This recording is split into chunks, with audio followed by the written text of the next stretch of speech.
Yeah, we're gonna be Big the Cat Racing online.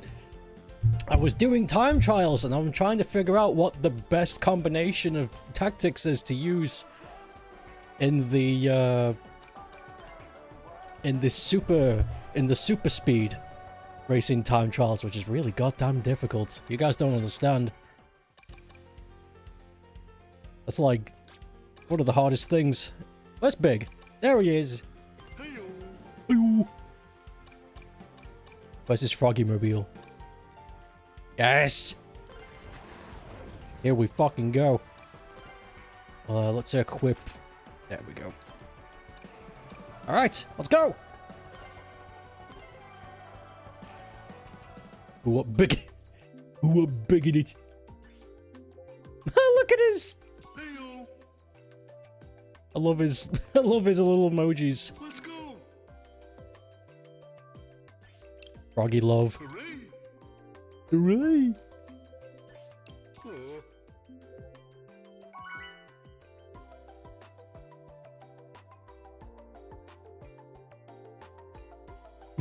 Scratch his belly. How's it going?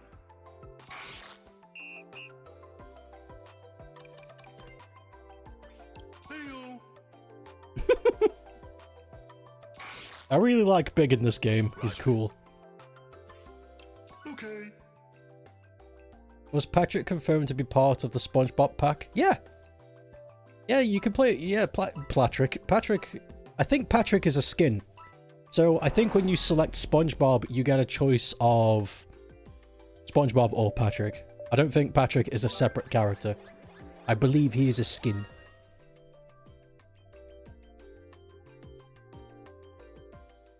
I could be wrong, though. You're gonna have to double check. Him and Big would be fast friends. I'd think so. The two can meet. Patrick and Big. You like fishing? I don't know. This is the first time I'm going to be playing as Big. Here we go. Let's see what happens. I'm stupid. Why did I think I was going to steer left? That's fine.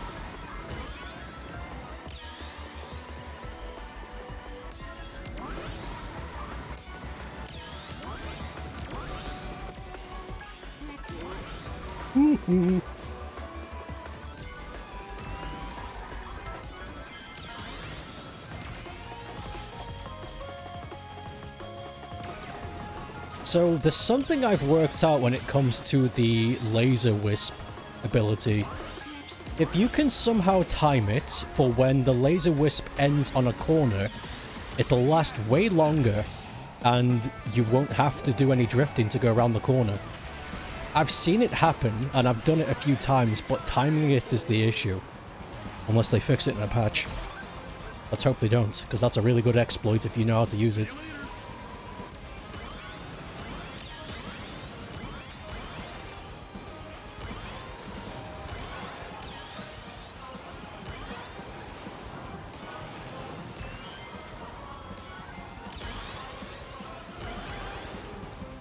Ooh.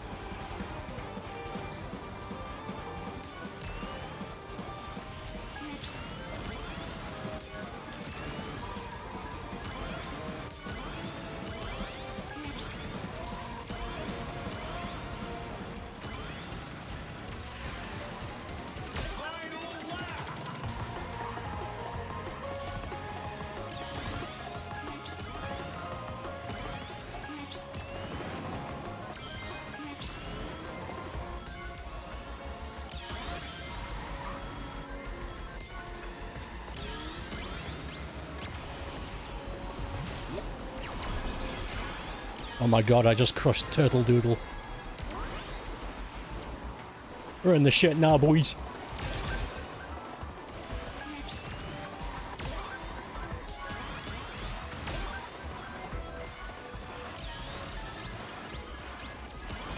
Oh!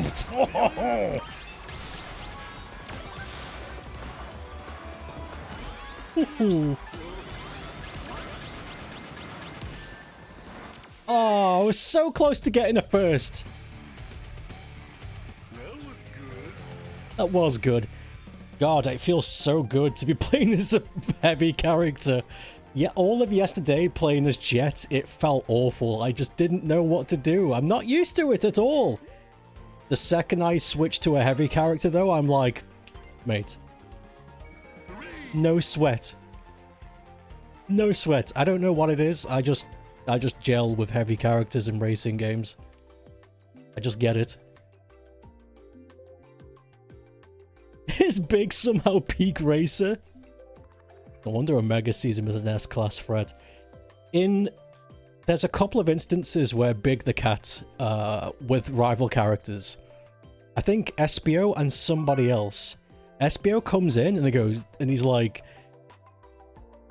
what did he say? It's like that stare, like Big the Cat must be some kind of racing master. And it goes to Big the Cat and he's just absolutely humming, just like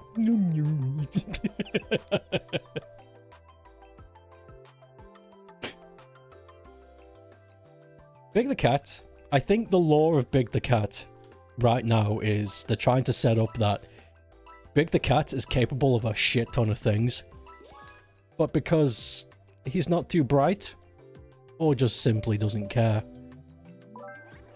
he doesn't. He just likes to fish and hang out.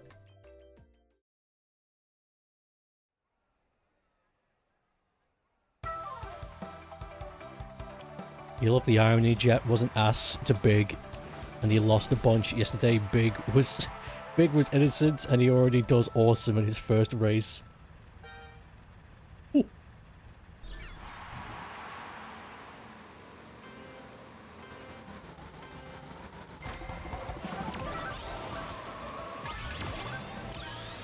Oof.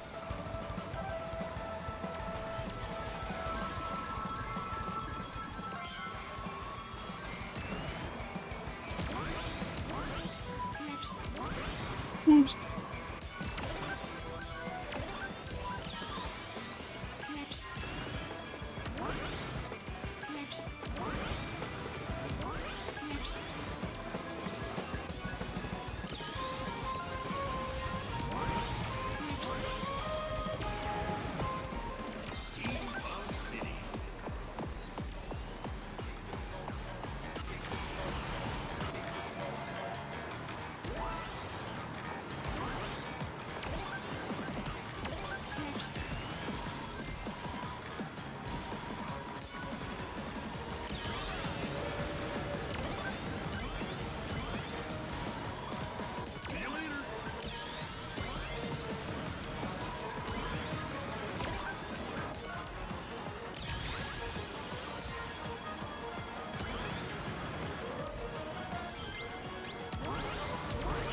Ah, the goo!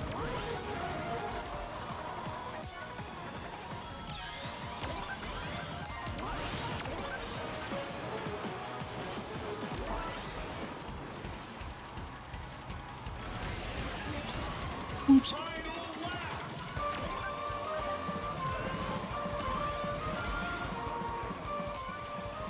Oh, I missed the 100 ring. Oh well.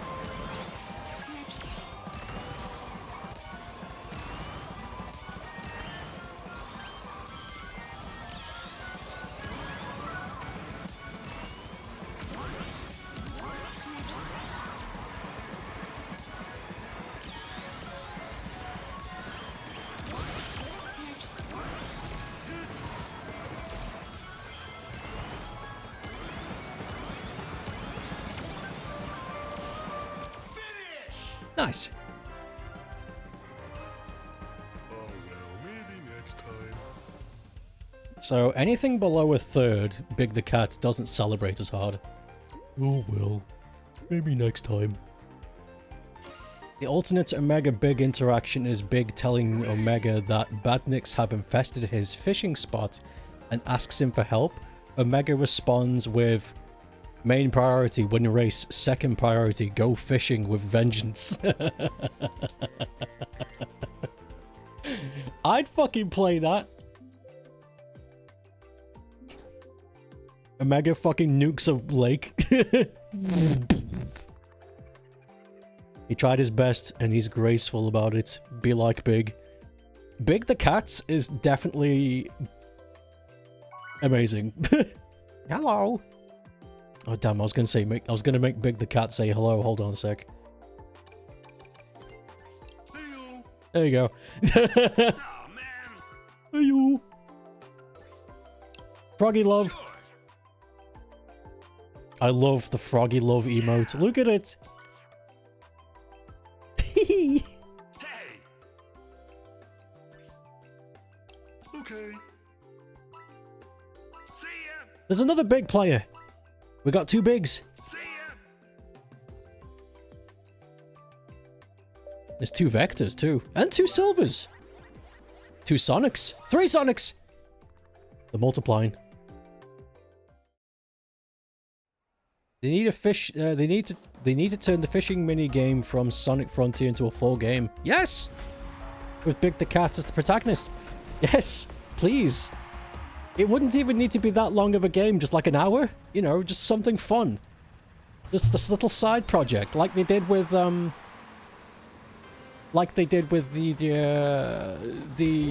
murder mystery game. It doesn't need to be big quality like this. Just make a little side fun. I'd fucking play the shit out of a big fishing game.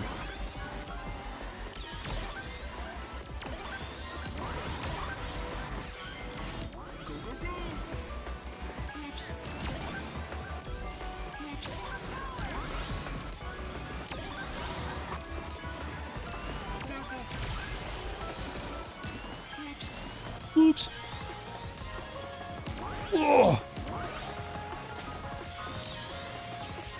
See you later.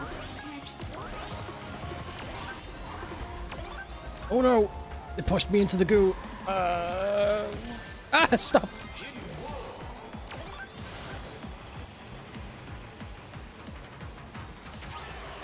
Ding, ding, ding, ding, ding. Fuzzy Pac-Man zone.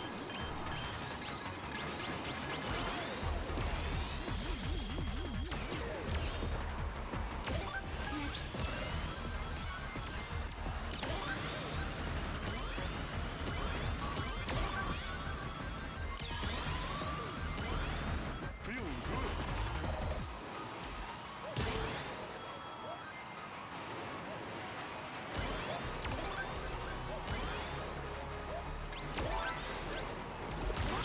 Ah, the goo.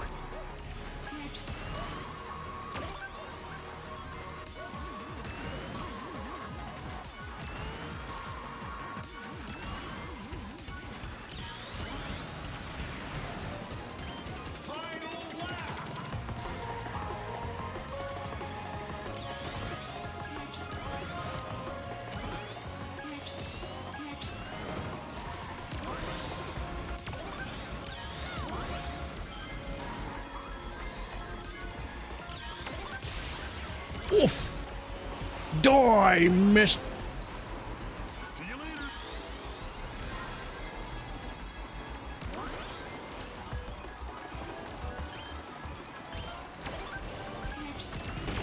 Yes! Right in the face. Oof!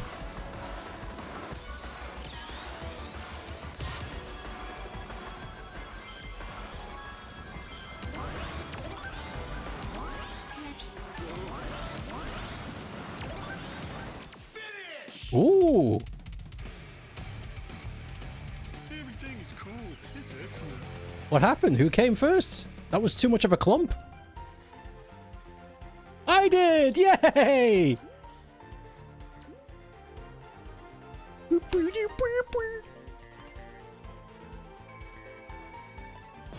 And I ranked up. Oh, wow. It's a winning and Brazilian day. Friction drift. Ooh, interesting. Hold on. Just want to see what friction drift is, and then we'll get back. Hello, hello. Big is my boy. Friction drift. What does it do? Slow down while drifting in landform, but charge the drift gauge much faster. Oh, okay, let's see. Slower drift, but you get a bigger oomph when you finally boost. That actually might be pretty good for some of the Eggman builds I have. Because I noticed Eggman has a really hard time doing tight turns. So if I could slow down whilst drifting, getting a tighter turn, but then having a bigger boost, that would make up for it. Yes. Yes. Yes, it's all coming together now. Heyo. Big is good at this shit. Heyo. Heyo. Oh, we've got, damn. I don't know Sonic Prime that well. Who is the mechanical Rose from that one universe episode? I forget her name, but she's here.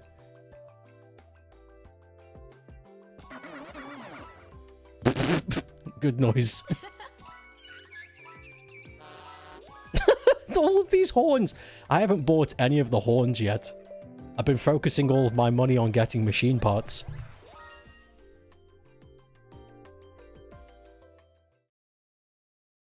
One level could be Big fishing while Omega fucking nukes Badniks in the background. There could be a side quest. You could be, protect Big whilst you're playing as Omega to, snipe Badniks from a distance. Could be like a side quest.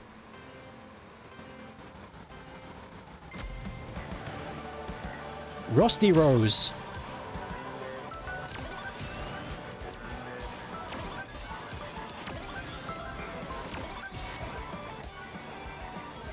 I have to say, the only downside to playing as Big, and this is going to be an ironic complaint, is that he's a bit too big. I can't quite see what's ahead of me. He's a little bit too big. But it's fine.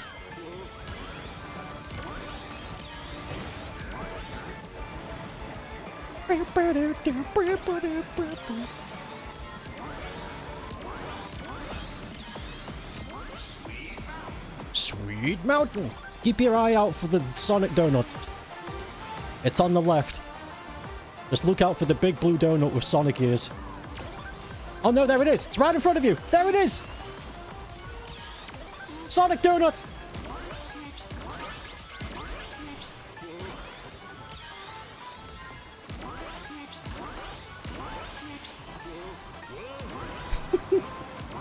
That's so silly.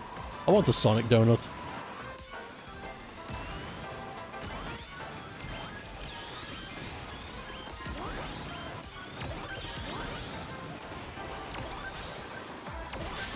Oof. I got the donut!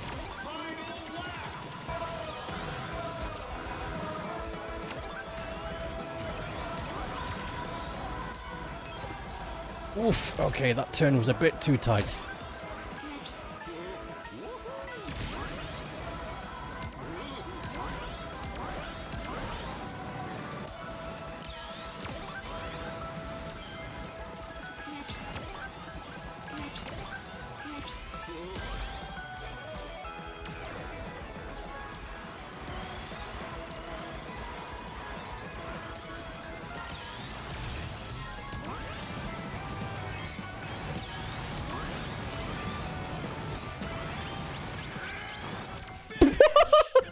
Holy crap, did you hear that? Wait, we were racing? Oh, I didn't do too well there. Fucking Zavok coming by. What a... What the fuck? That was... That was good. See ya. See ya. I love these tiny doodles. I want them. Heyo.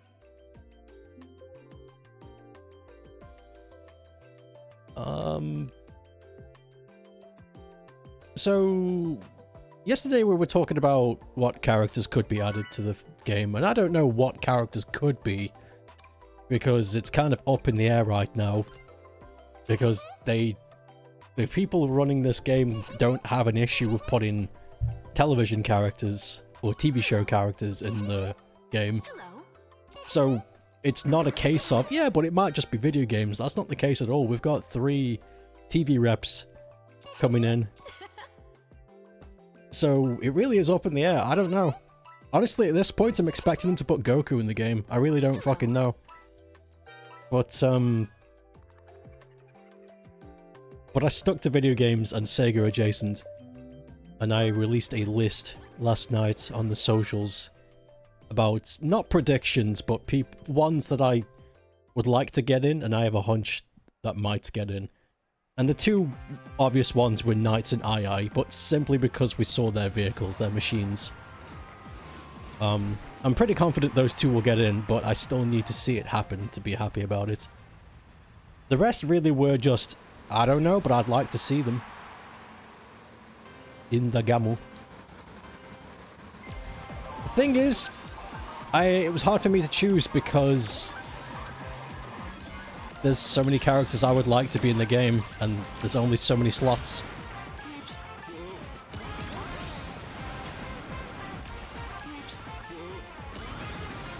So I tried to think realistically, but also, I don't know, who would I prefer?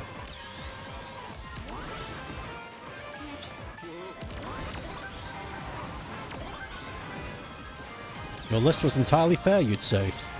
I tried to be. I tried to be impartial.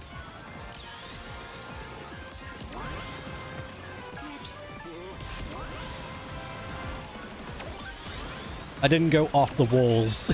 I was like, they should add dynamite ducks to the game. It's like... There's 30 people around the world who know what that game is. That's not gonna happen. Oh no!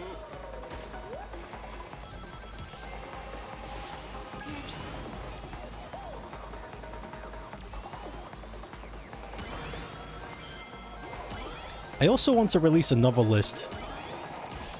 Because here's the thing, I don't know what they're gonna do. I don't know what the game plan is. They've released a year road, but I don't know if at any point it's gonna change. Like, they might just add more characters on the go. Or maybe they won't. Maybe they'll just keep it simple, keep it easy. They don't want to burn out the developers, of course.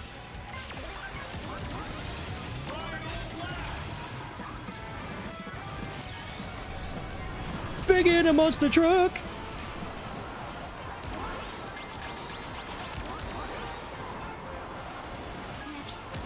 Oops.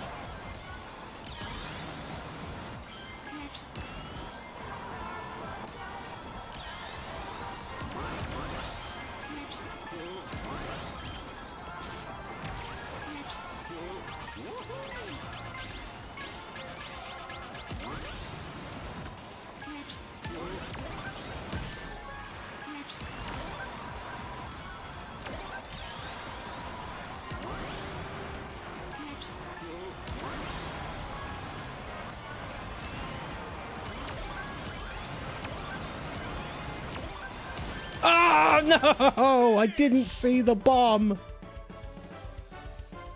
Oh well, maybe next I was time. hoping to get, like, tied with Vector, but that bomb... Ugh! This is what I'm talking about! Big was too big, I couldn't see the road! Oh well. Hooray! What? Did Big just say what? Hooray! What? The fuck noise was that? God, I love you, Big. Dynamite Ducks is one thing, Dynamite Heady on the other hand.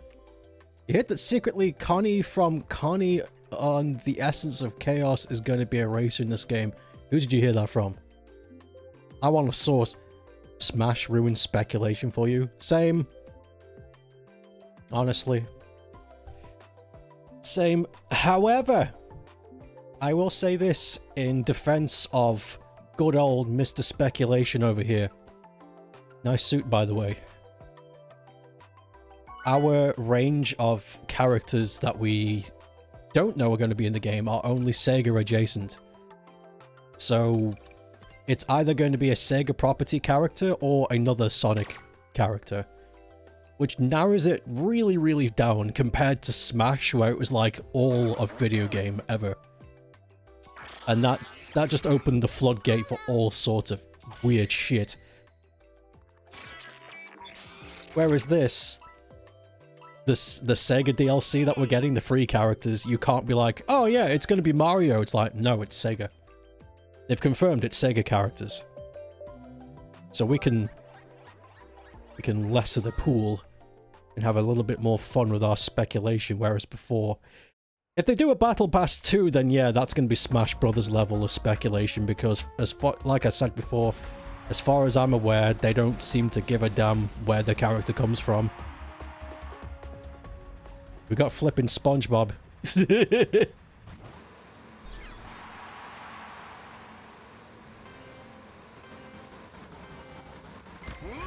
Imagine Finn and Jake from Adventure Time in this game. Here's the thing, I joke, but we got SpongeBob.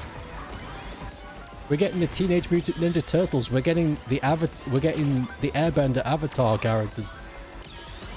I'd say the sky's the limit, you know, honestly, when it comes to that shit. Honestly, it's one of those things where I'm just like, they could add anybody they wanted.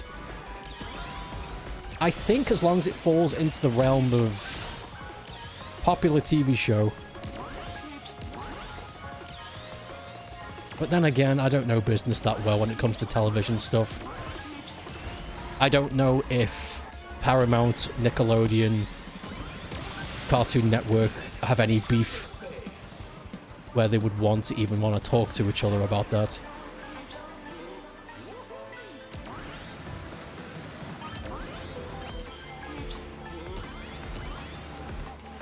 But you know what I am happy about? Even though I really don't give a damn about Minecraft Steve being a playable character, I still think that was a really smart decision because of just how popular it is, and kids love Minecraft. And this game is definitely aimed family-friendly audience. And then they topped it by having Pac-Man, again, another kid-friendly, family-friendly thing, and then Mega Man, they just seem to be going for the friendlies. Now, they are missing a company.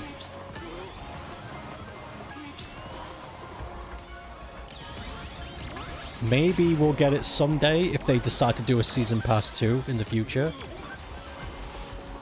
But, you know, Konami has a couple of reps that would be pretty fun to see in this game. You know, Bomberman, perhaps? Bomberman would fit in this game like a glove.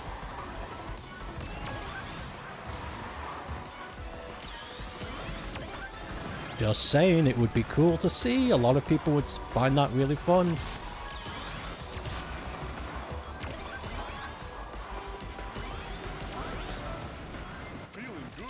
Feeling good. I should try harder next time. Yeah, maybe you should, Big, but it's fine. Don't worry about it. You would lose your mind if they added characters from Sonic-inspired games. Like it would be jumping for joy if 1 in a million chance got Lilac in the roster. Could you imagine if that actually happened?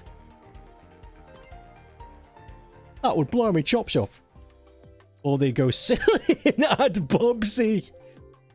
If Bubsy gets in this game, I'm not playing it anymore. I'd still love for them to add other Sonic Media characters. Scratch and Grounder! That would be really silly, but fun too. The Nickelodeon characters are all here because Paramount's simple as that. Oh, really? If we get any Cartoon Network, it's gonna be KO. He canonically met Sonic and Tails. You're gonna have to bring my mind up. You dislike crossover enough that you will be upset if they forcibly add TV characters for free in the game. I don't think it'll ever be I do not think TV characters will ever be for free. Just simply because the other side won't let it happen. It's like... like, no, you're not having SpongeBob for free, are you stupid? No. You're gonna have to pay dividends on that. You can have SpongeBob if you make it DLC and then we get 10% of the dividends. You're not having SpongeBob for free, you're fucking stupid. So if they ever did something like that, no. But I think that's why the Sega characters are going to be free, because they own them, so they don't need to jump through any legal hoops. So they can just dig in the archive and be like, what about Rystar? He's pretty popular right now.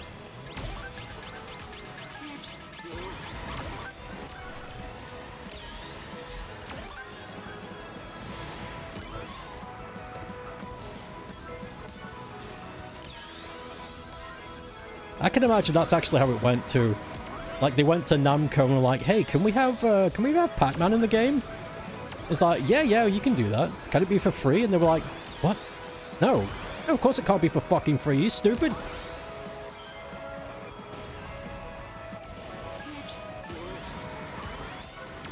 I'm just thinking, it's a big collaboration effort. Yeah, I get that, but it's fucking Pac-Man. No. Make it DLC or nothing.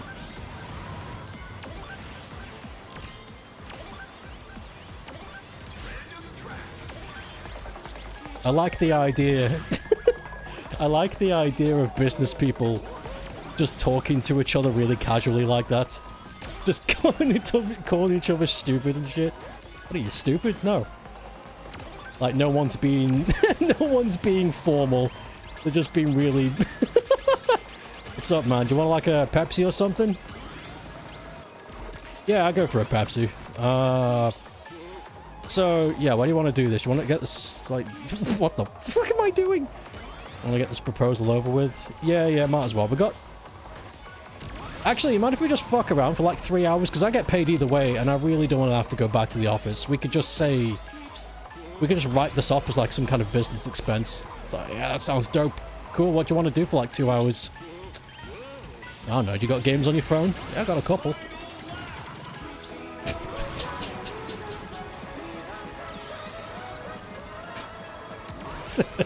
That's too real, actually.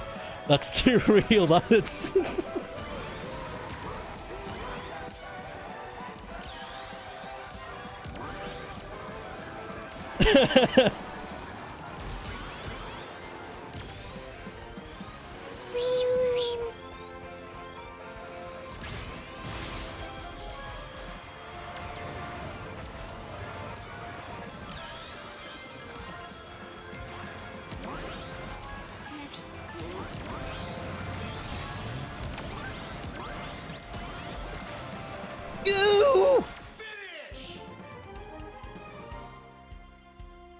I should try harder next time. Maybe. Where did we come? 7? Yeah, maybe we should. We were having some really good races at the start. I think I've used up all of my luck. Hooray! Hooray! What the fuck? I love Big the Cats. He's so fun. The show OKKO. Let's be... oh, wait, yeah, no. I do know that show. Yeah, they did actually meet Sonic and Tails. They visit Lakewood Plaza Turbo. I do remember. Yeah, that was... I forgot all about that. That's true. We jest, but that's what they do. They just fuck around. Hello.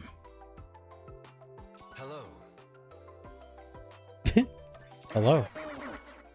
Hello.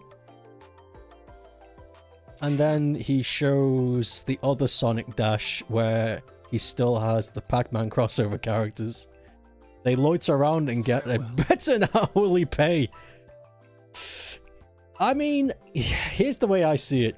If your company is that brain dead that they believe that you won't do something like that, then cheat the system and get money for free. I don't give a shit.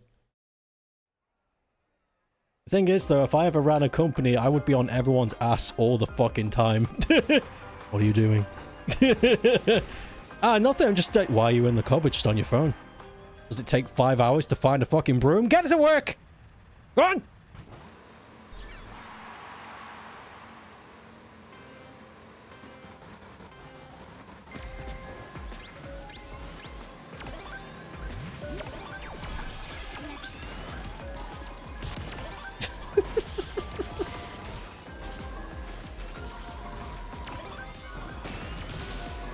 I'd give them a stern warning if they did it again. I'd kick them out.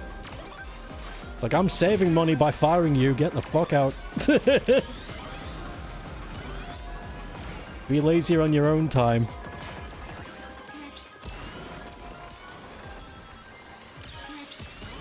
Oops.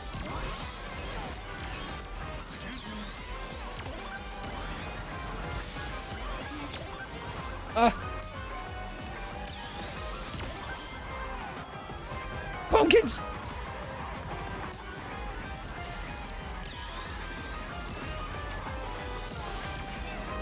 Oh, I shouldn't have done that.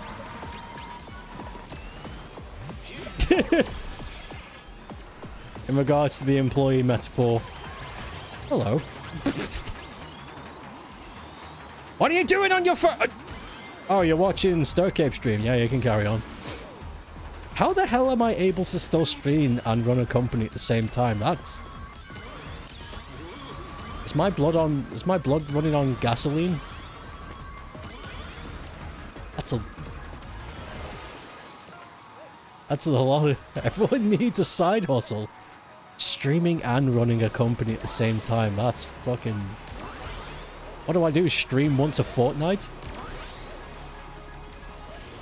That's a lot of time.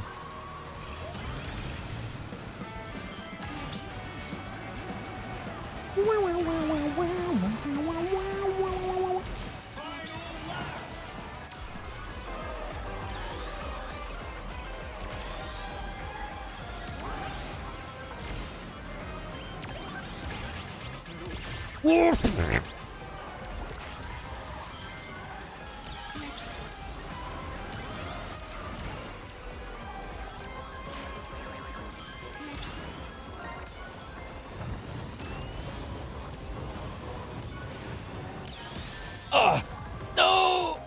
Big!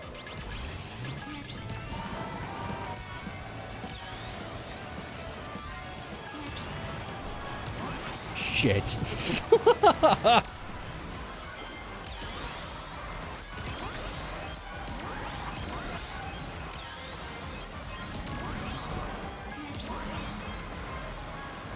Oh, that was bad. I got confused really badly.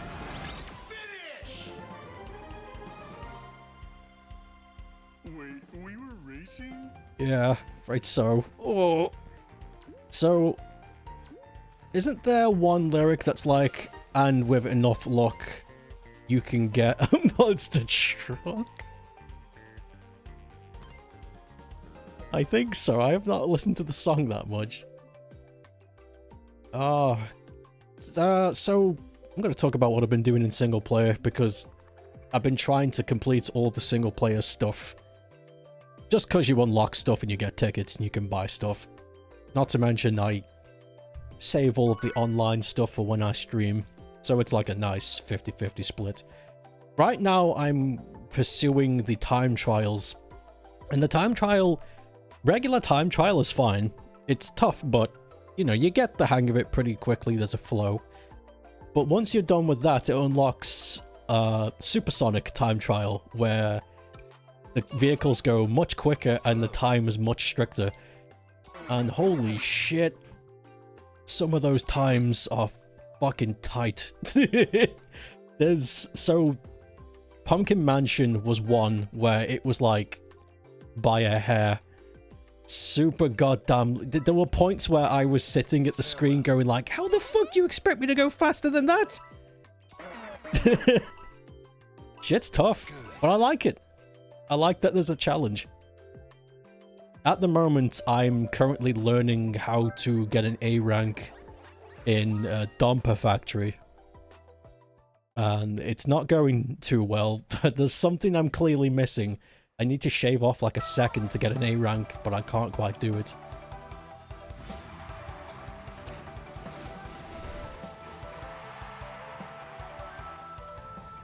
I'll figure it out.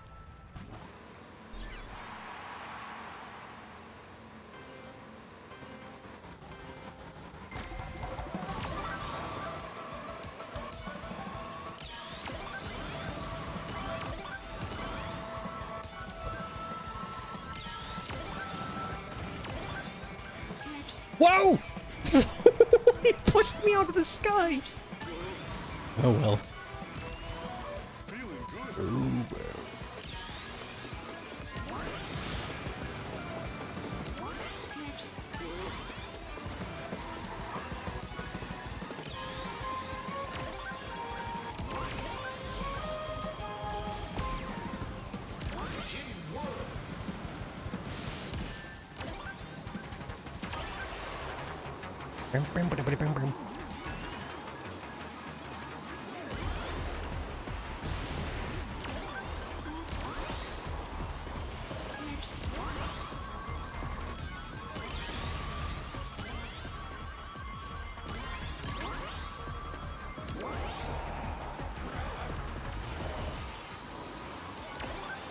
Whoa!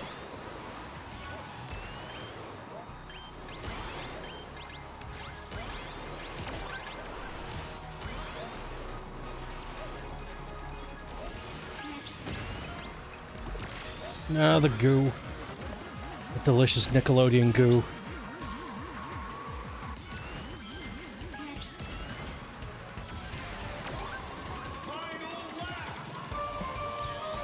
Final brap! Zone.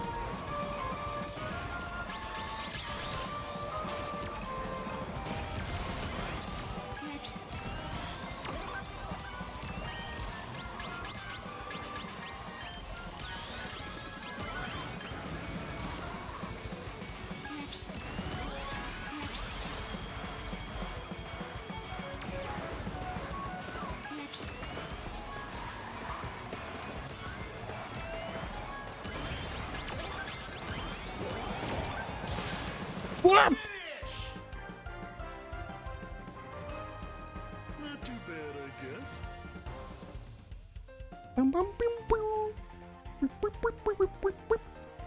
Third.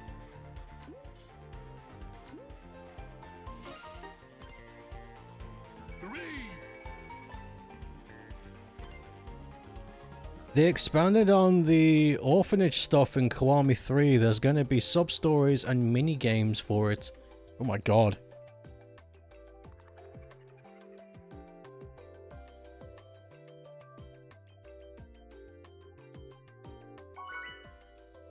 They re-release and they add.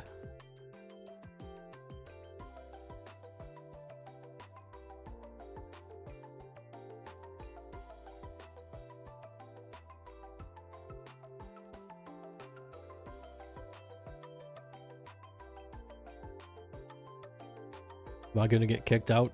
This is taking a while. Found lobby, please wait. And then nothing. It's got two fighting styles instead of one.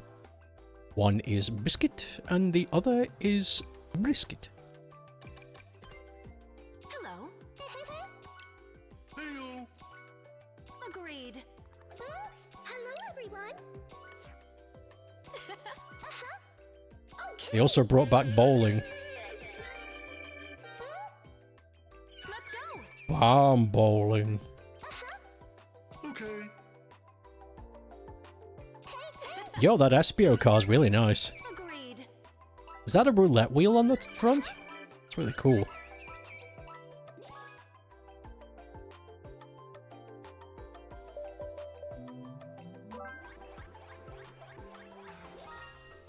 Radical Highway. VF2 and Fighting Vipers are two of the arcade games confirmed so far. Nice!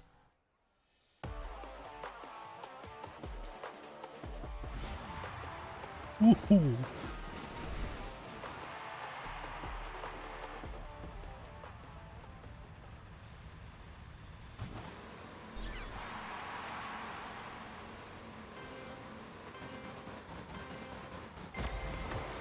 Let's go to Radowy Wowie Wooey. Shit. Ruff. Immediate.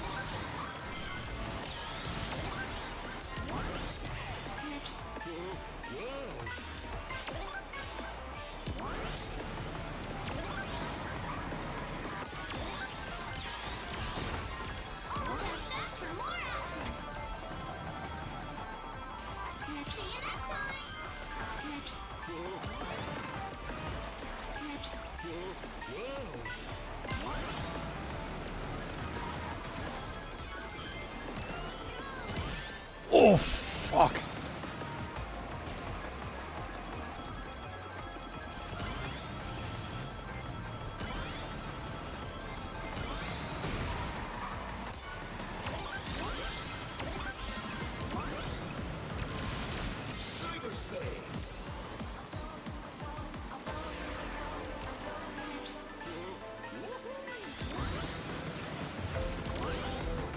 I've been listening to the track for this, for the subspace, track. I've been listening to the music for the subspace track for a while because it's got that, it's got the saxophone solo and it's so fucking juicy. It makes me feel things.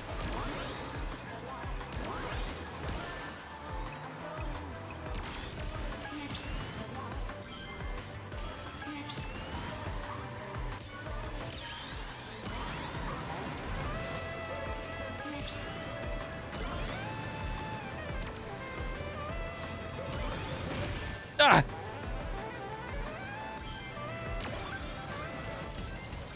You don't spend enough time in the stage though to hear the whole thing.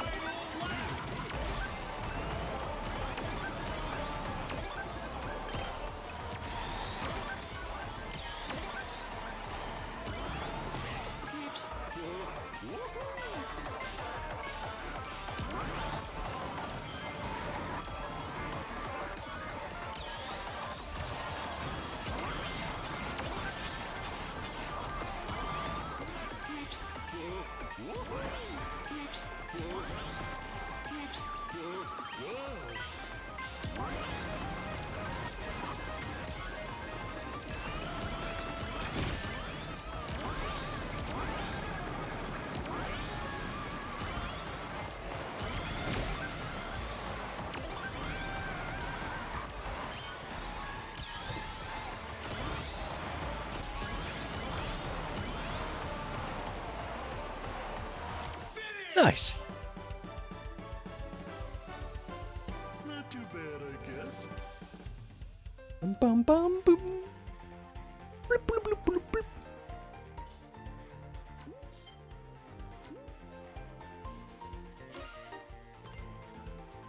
Hooray! Hooray! I love him. Could you imagine? So, do you guys remember once upon a time, the Pokemon Company released a Snorlax plushie that was like the size of a room? It was ginormous. You could sleep on it. It was like the size of a bed. It was ridiculous. Could you imagine if the same company teamed up with Sega to release a Big the Cat plushie that was the same thing? Just this huge... That would be amazing. Hello! Heyo! Hey-yo. Go! Hooray! Froggy love. I would, as soon as these release in HD online, when somebody ROM dumps them, I might want to put Froggy love, the heart with the Froggy emote, on the channel somewhere. Dump it in the Franca face, because it's so... Froggy love.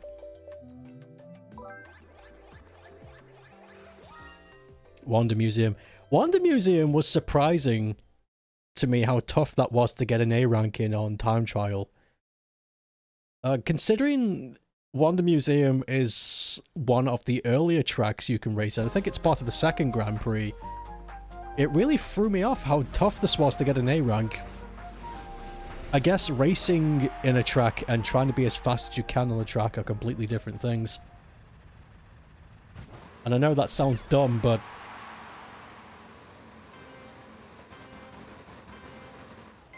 Pew!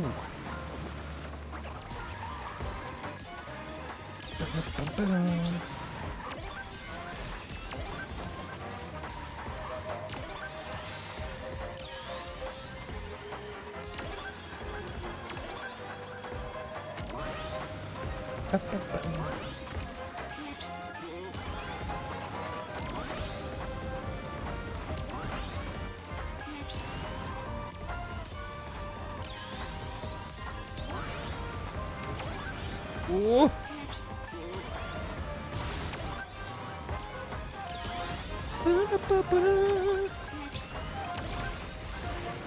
Take that, lazy monkey.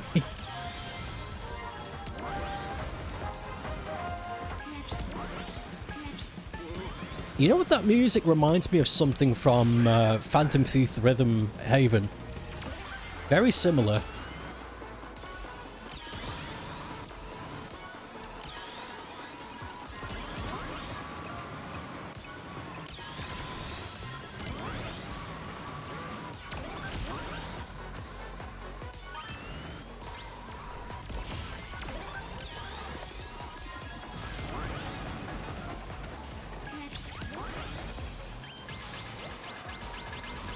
Oh, the goo! I should have saved it.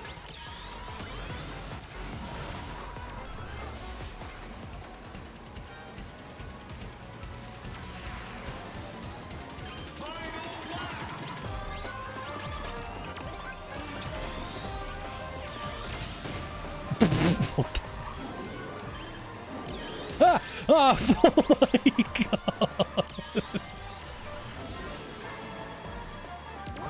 Real jump scare moment.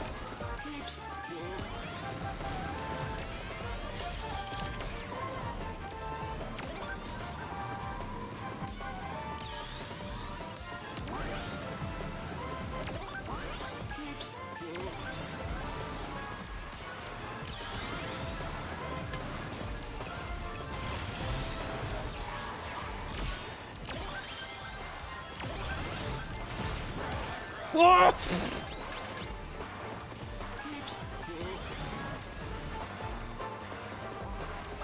Aw, bad.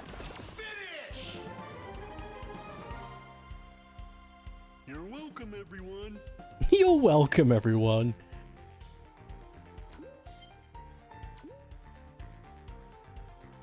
Boom, boom, boom, boom.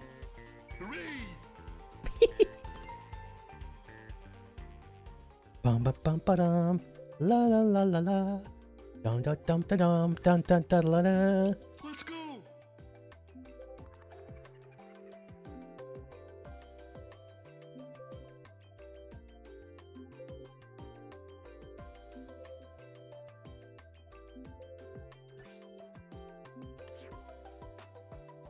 How can anyone hate him? I don't think you can. I think Shadow is excessively suspicious of him, though. Whenever Shadow and Big meet, Shadow normally... So, Shadow in this game, when he trash talks somebody, he usually pulls the superiority pull. He's like, I'm the ultimate life form, I'll teach you your place, stuff like that, or feigning disinterest. But whenever he talks to Big, he almost acts a little bit like unsure. One of the interactions is he just tells Big, why are you here? Not in a hateful way. Like a legit question. And I think I get that. Because, weirdly enough, Big the Cat keeps showing up where Shadow goes.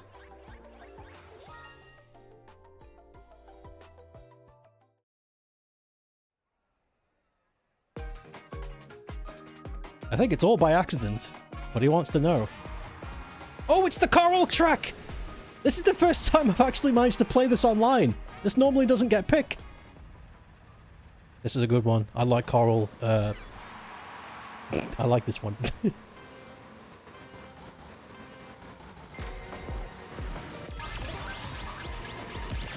Oh, immediate truck. Okay.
Ugh.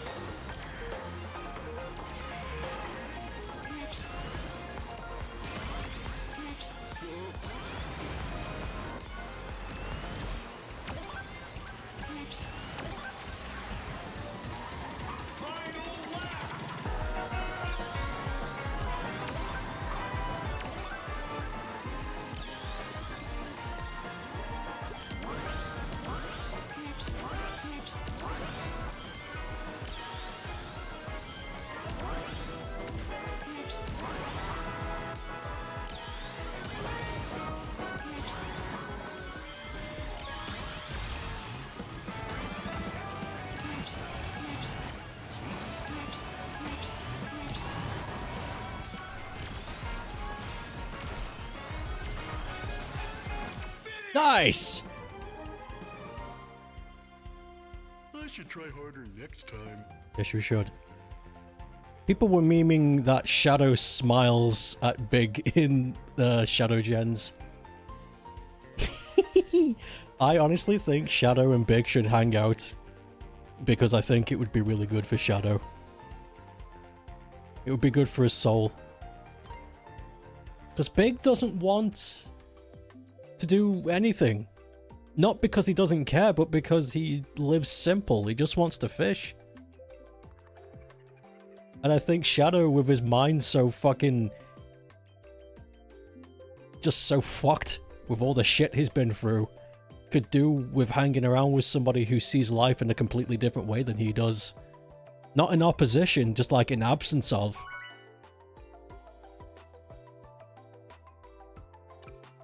If it turns out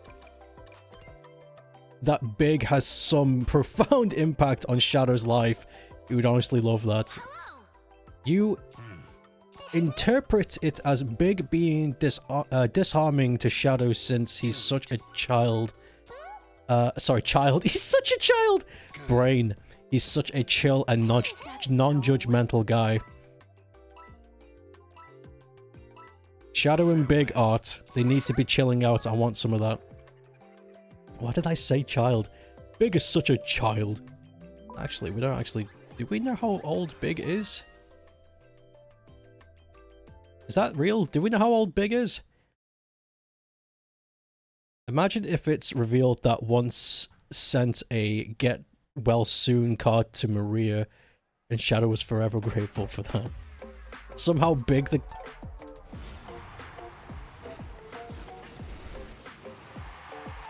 Did you... Yeah, they did... Yeah, Big the Cat mentioned he spoke to Maria and Jens, didn't he?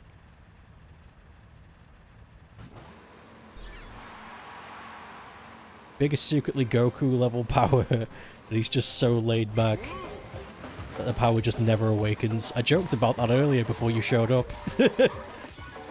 Because Omega classes Big as an S-class threat, which is higher than anybody else, because he calls everybody else A rank.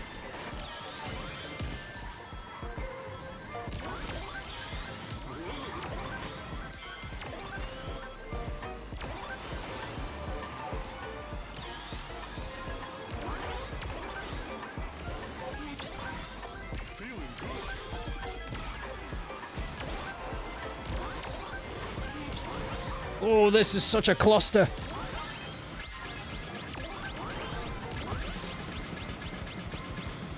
Whoa.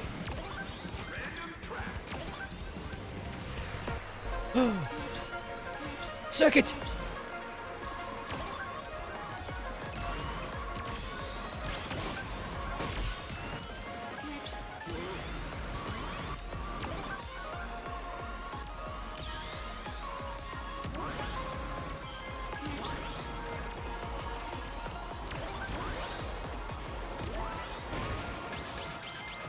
Oh, punch!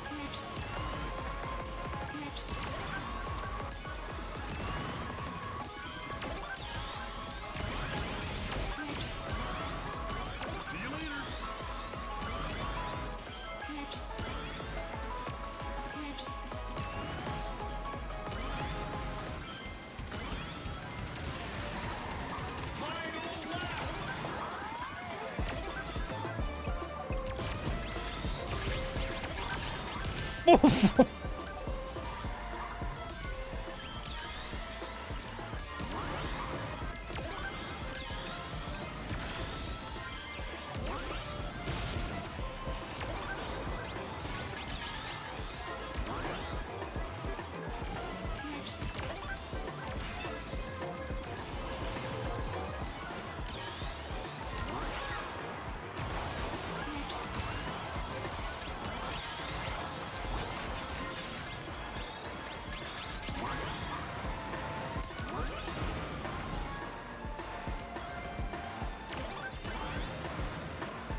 Nice.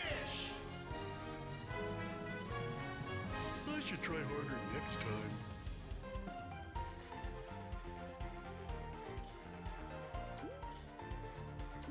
I was just thinking about some more Omega rival interactions.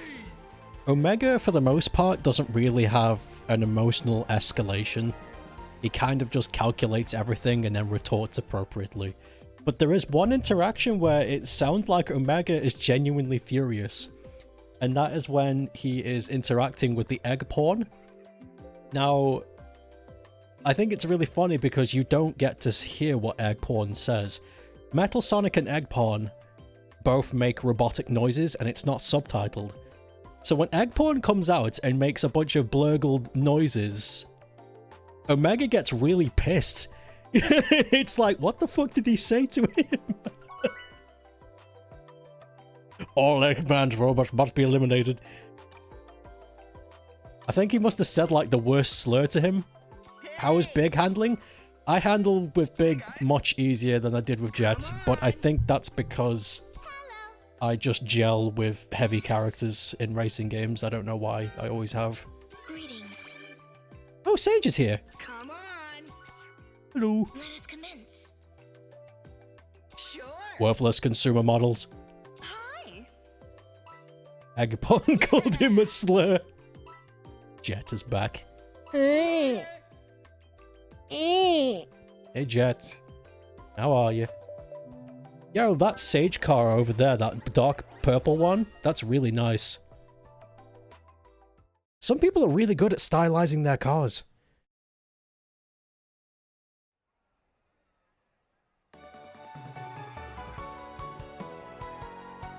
Bloop, bloop, bloop, bloop, bloop, bloop, bloop, bloop, bloop.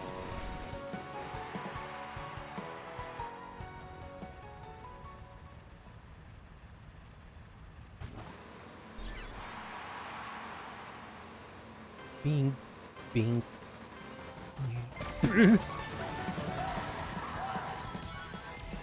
Worthless consumer model.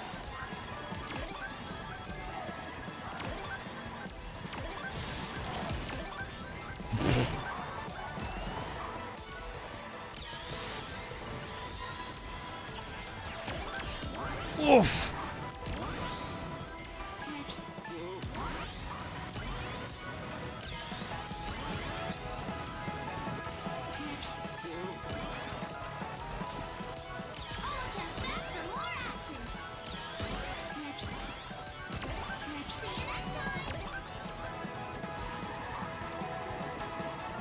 Obliterate all Eggman's robots. I think the next... Balls. I think the next character I should play as should be Omega. We'll have an Omega Monday. When I come back on the weekend.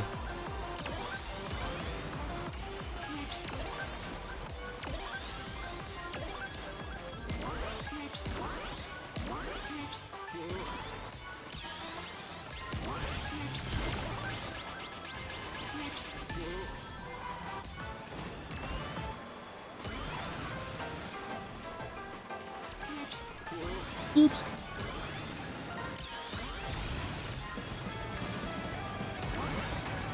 I think Omega is a heavy character too, so I should be able to handle that pretty well.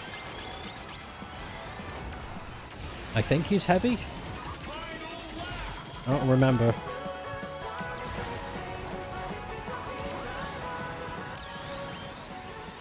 It would make sense. Bro's a walking tank.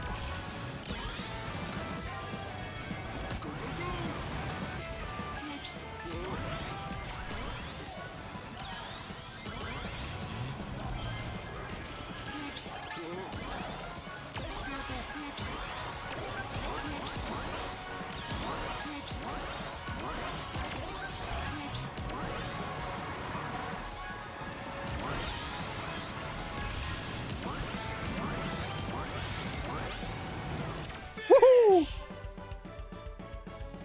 Oh well, maybe next time. Date is next Monday. I know October's coming up. I'm losing track of time. We still got time. We got 2 more days of September before October rolls around. Boom, boom, boom, boom. Omega Monday. Let's go. Communication error. Shit. All around our world. Oh well, at least I can do this. So you can... Let me show you something. Friendships. I think I showed this off before, but I can show you what it does now. So in here, you can unlock character-specific rewards if you give them tickets. So if you want, like, I don't know, Egg Pawn, Sage, Jet, specific stickers, titles, skins, you can focus entirely on those characters. And I've been doing that with Eggman. And I'm 100 points away from unlocking Piss Eggman. Let's do it. Of course! Next reward. Oh, there we go. Skin. AI Racer. Next reward is 7,000! But my next reward is a title, I think. I think that's a unique title. Full power. 7,000! Well, that's something to look forward to. Anyway. Chameleon.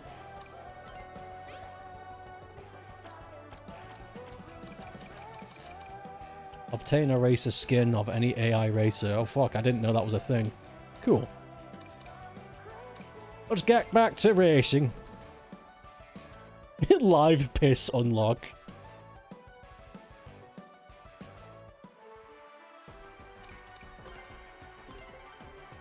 I think that would be a good stream. Before Halloween starts. The last Sonic Racing stream I do will be racing as Dr. Yoke. Dr. Yoke Man.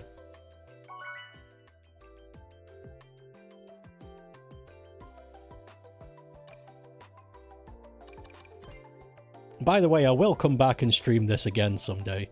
It'll be something like, if I don't know what to stream, we'll come online and just play. Or special events, because I know the Miku event is coming up. So, like, I'll come on for the Miku event and we'll unlock the Battle Pass. We'll do it all in one stream, if we can. Stuff like that. But I think... Because I was thinking about this, there's only so many days I can pretty much play this on stream without it pretty much just being the same shit every time. And there's nothing wrong with that, but... How many times can I stream online mode consecutively until it gets tiresome? 26 times? Seems kind of silly. Since this is going to... Ooh. Since this is going to get post-release support, it'll be fun to do maybe one streams for the event. Ah! This is what happens when I read chat and drive. Definitely. This will definitely be a thing that I come back to on and off. But expect me to stop regular streaming this once October hits, because that'll be spooky month. So enjoy, after today, after the weekend, 2 more of these. Omega Monday and then Dr. Yokeman on Tuesday. You got any scary games you want to be revealed planned? Not exactly. Mainly because I haven't planned anything. I should do.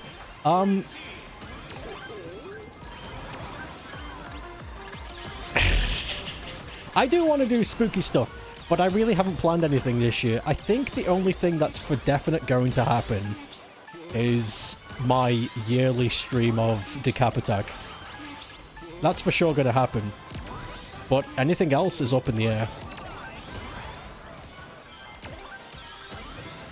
I do know that both GW and Green have recommended me spooky stuff to stream.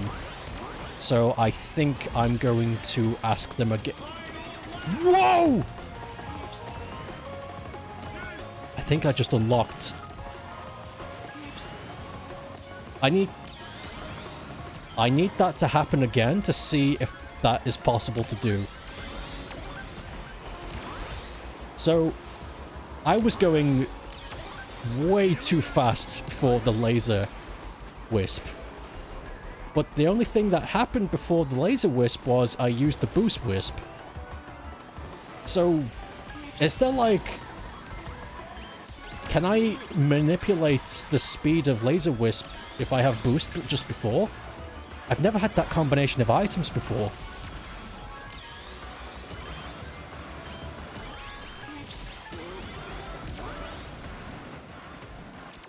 That blew my mind. It's going so fast. Oh well, maybe next time. Maybe next time.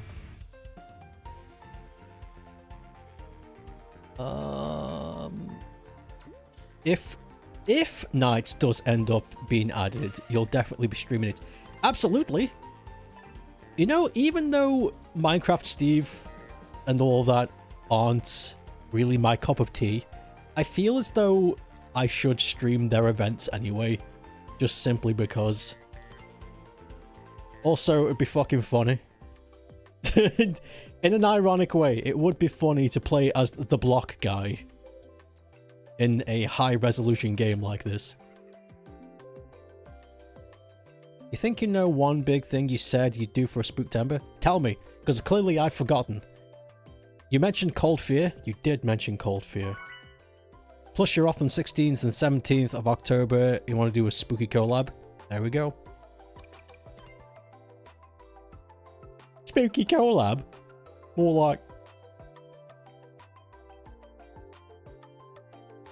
You mentioned you'd play Slay the Princess again in Spooky Month. Ah, yeah, I remember. Yeah, that would be a good idea. That would be a good idea. Yeah, a Slay the Princess stream for Spooky Month would make sense. Because of its melancholic, just theming. But I think I could only do that for one day. But that's good, because there's going to be days where I'll need a day of one thing. I feel as though there's a random horror game that showed up on Steam not too long ago that I wanted to check out, and it's like an indie game and it's super duper cheap. Metro. If I started playing Metro for Spooky Month, that would be the only game I play for Spooky Month. The game is huge.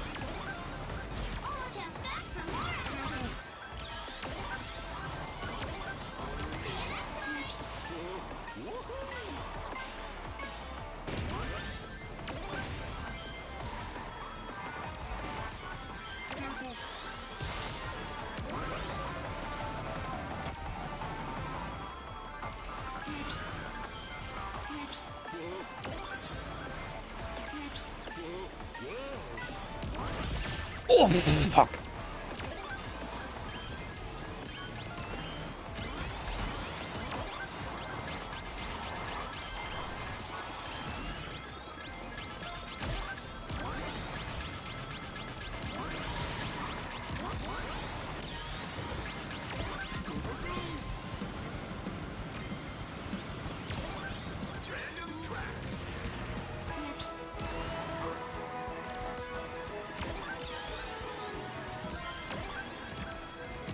Oof. Oh, Obsidian Rider's back. He was there for the first stream I did.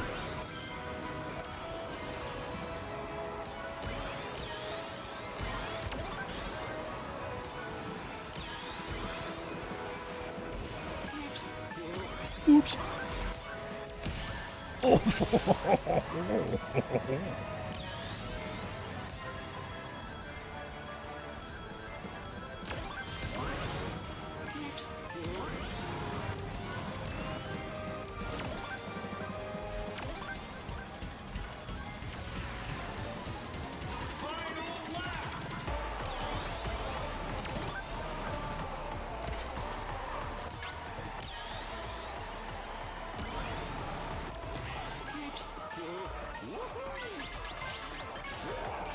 Nope!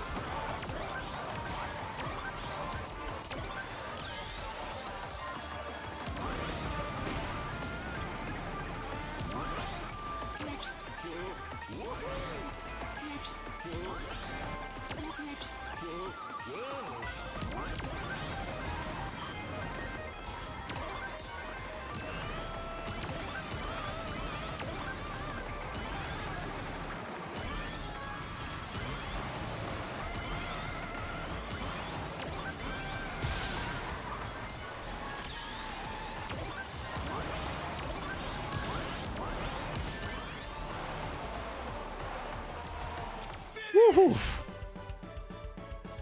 The 21st is actually the Slay the Princess's second anniversary.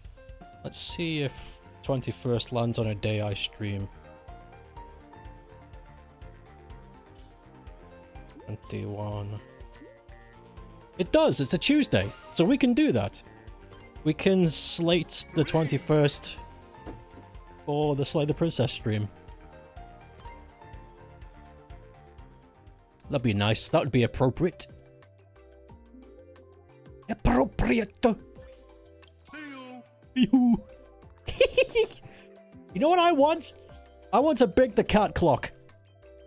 So in the mornings when it's time for me to get up, it goes. I've never streamed Clockwork Tower. All right. You're right. I should stream Clockwork Tower. I don't know why I call it Clockwork. I think Clockwork Nights is in my brain, but I should stream Clock Tower. Yes. That'd be a great idea. Hey you. Hey. You'd watch me stream Clock Tower? That's okay, that seems to be. Alright. Before the race starts. Let's get my pad out. What is this? Homogeneous Arum code command 0468. What? This is my handwriting, alright? What the fuck was this for? Oh, whatever. I'll deal with that later. The fuck? I'm hoping that was for Nova Power. That's scary. Oh, wait, no, I know what that is. I'm fucking with myself. Okay, so... I don't know if anybody else does this, but if you're someone like me who's got a lot of shit going on at once, it's very easy to lose track of stuff, which is why it's useful for me to write stuff down in case I ever forget where I am with something. But I figured out pretty quickly that I can forget stuff so easily that I'll trust anything I write down. So for a good like 5 or 6 years now, I've been writing notes to myself that make no sense, just to trick myself in the future.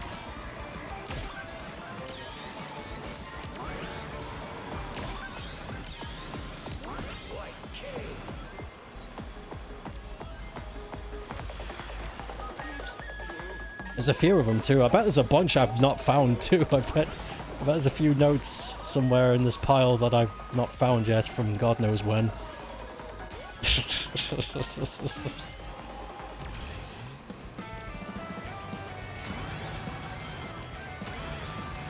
Meow, meow, meow, meow. Ooh. Ooh, I've not been down this way. Ah, there's a good one. There's porn in the game, Sega. Ooh, memes. Oof.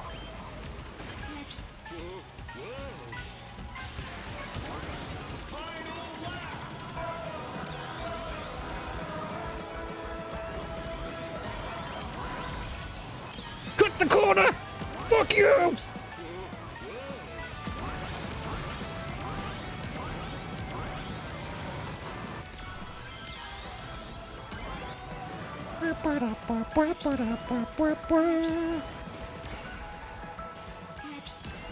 Oops. Oh no! My speed!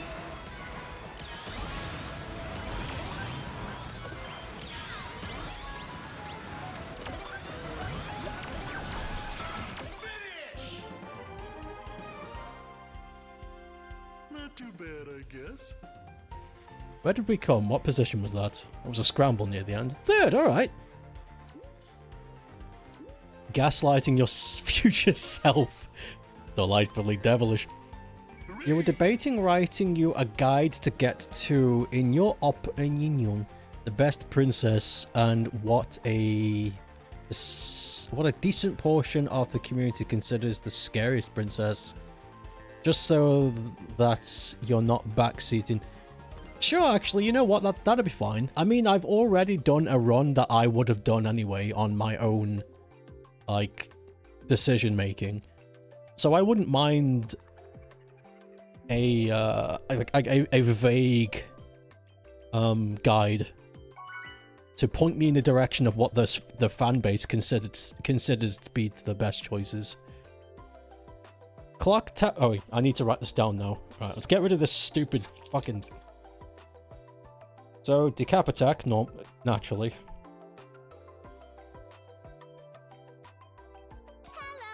Because we do that every year. Slay the penis. The penis. Clock. Greetings.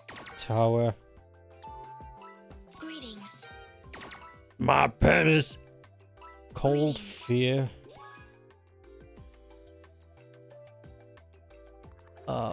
Phasmo, maybe Repo collabs? Oh, yeah.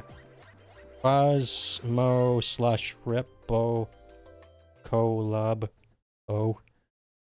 That's it for Spooky Month. That's a pretty decent amount of stuff to do. I mean, more suggestions is always appreciated if you have more. My penis. Wow, I'm so tired. Up all night, infinite nickying.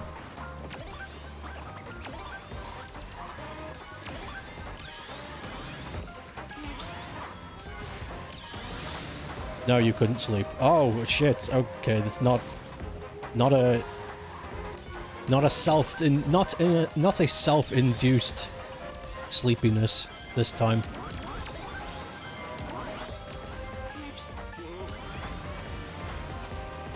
Well, think of it this way, we don't have that long to wait until the clocks go back. So even if you are mega sleepy, everyone's gonna gain an hour back very soon.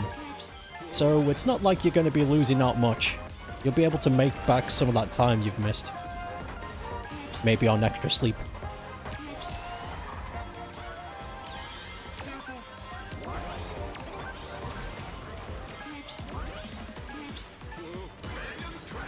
Oops.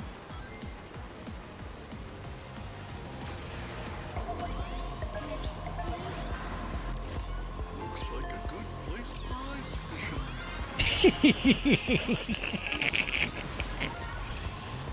Looks like a good place for ice fishing.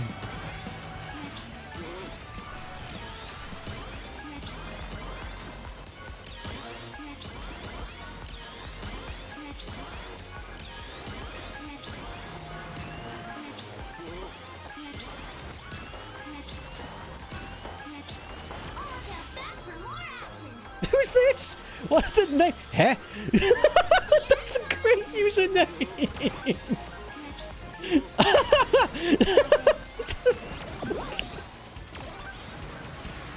That's a fantastic username. What? Huh? Who's calling?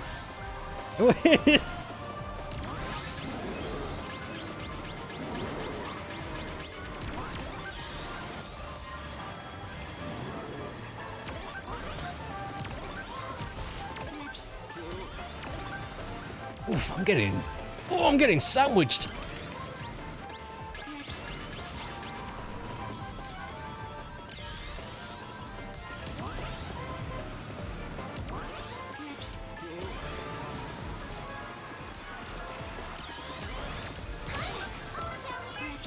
Oh, laser!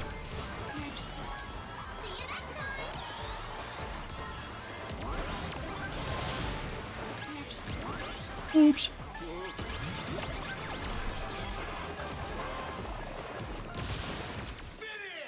Wow. Who came where? That was so many people there. Oh well, maybe next time. Fourth, that's surprising. He went to bed at a responsible hour and woke up at 6 a.m. Hooray! I want Big the Cat's hooray on my soundboard. So good. Big you, lovable you. Your family commonly suffers from bouts of insomnia. Have you tried drinking like a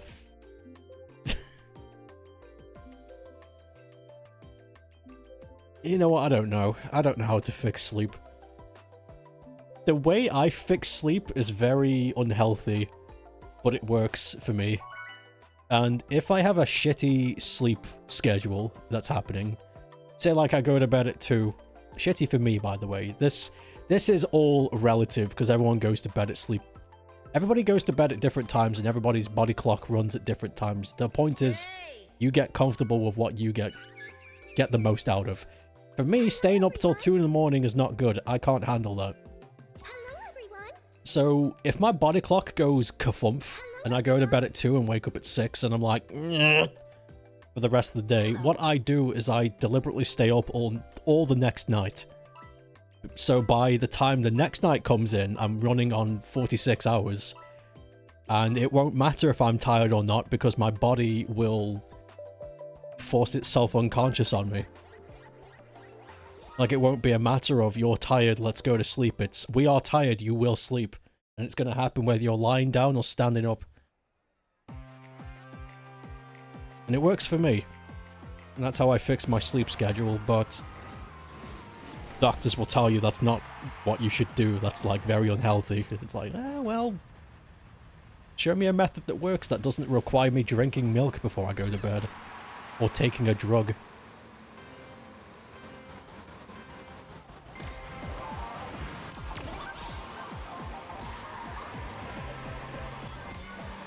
Because if I drank some milk before I went to bed, there's going to be a bigger problem when I wake up. So don't tell me that.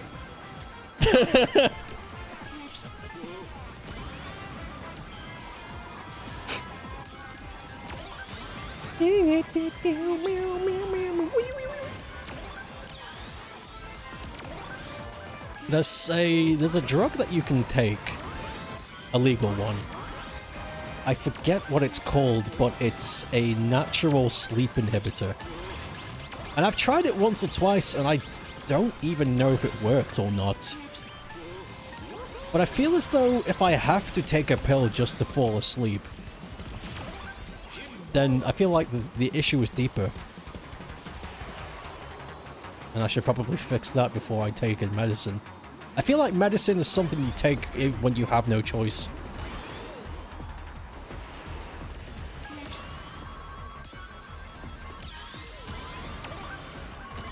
It's like, is there really no other way? No. Okay, give me the pill. But if I can suffer through it without taking drugs, then I'm going to, because it's... I don't know, there's something about taking, I don't know, a paracetamol when, I don't know, I bumped my knee. It's like, I need painkillers. Like, I just need to deal with this.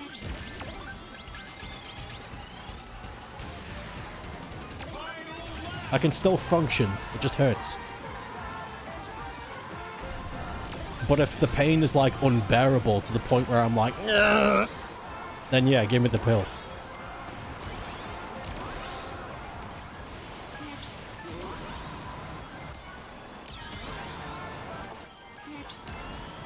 By the way, a paracetamol is the UK equivalent to Tylenol, if you want to know what that is.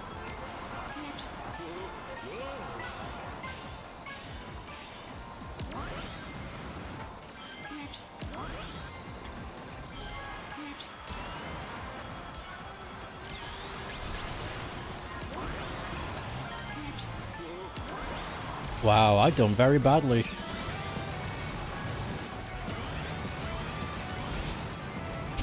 Oh my god, I'm sorry, Luca. You're welcome, everyone. Oh my god, poor Luca got crushed. Quaaludes?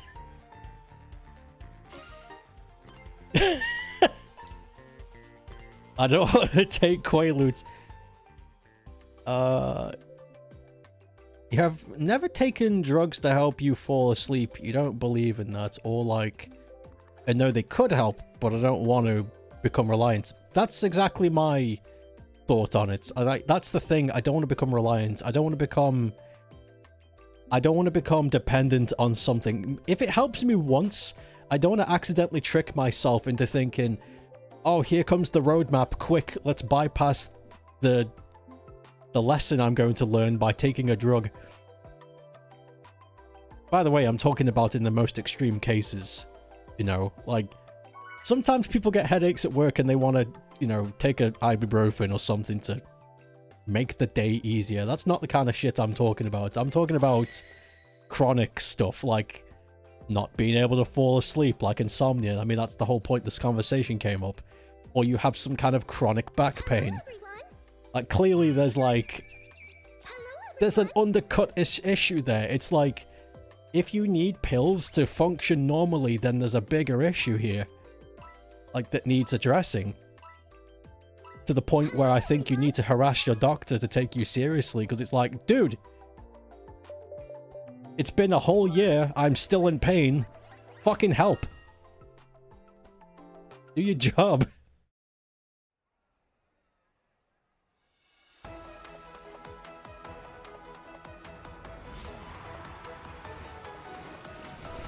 After having operations a few times where you've had to be put to sleep, you can say that the idea of not going to sleep naturally just makes you feel uncomfortable. I still remember the feeling of the chemical that they used to make you, to force you to be unconscious. I still remember the feeling. Because they told me, oh, you're not going to notice. You won't notice a thing and then you'll just pass out. Liars! I felt every sensation under the sun, and then I passed out. I still remember how it felt. What it felt like to be under that drug, and it was not nice. It felt like I was drowning, but there was no water in my lungs. It was the strangest fucking sensation. I hated it.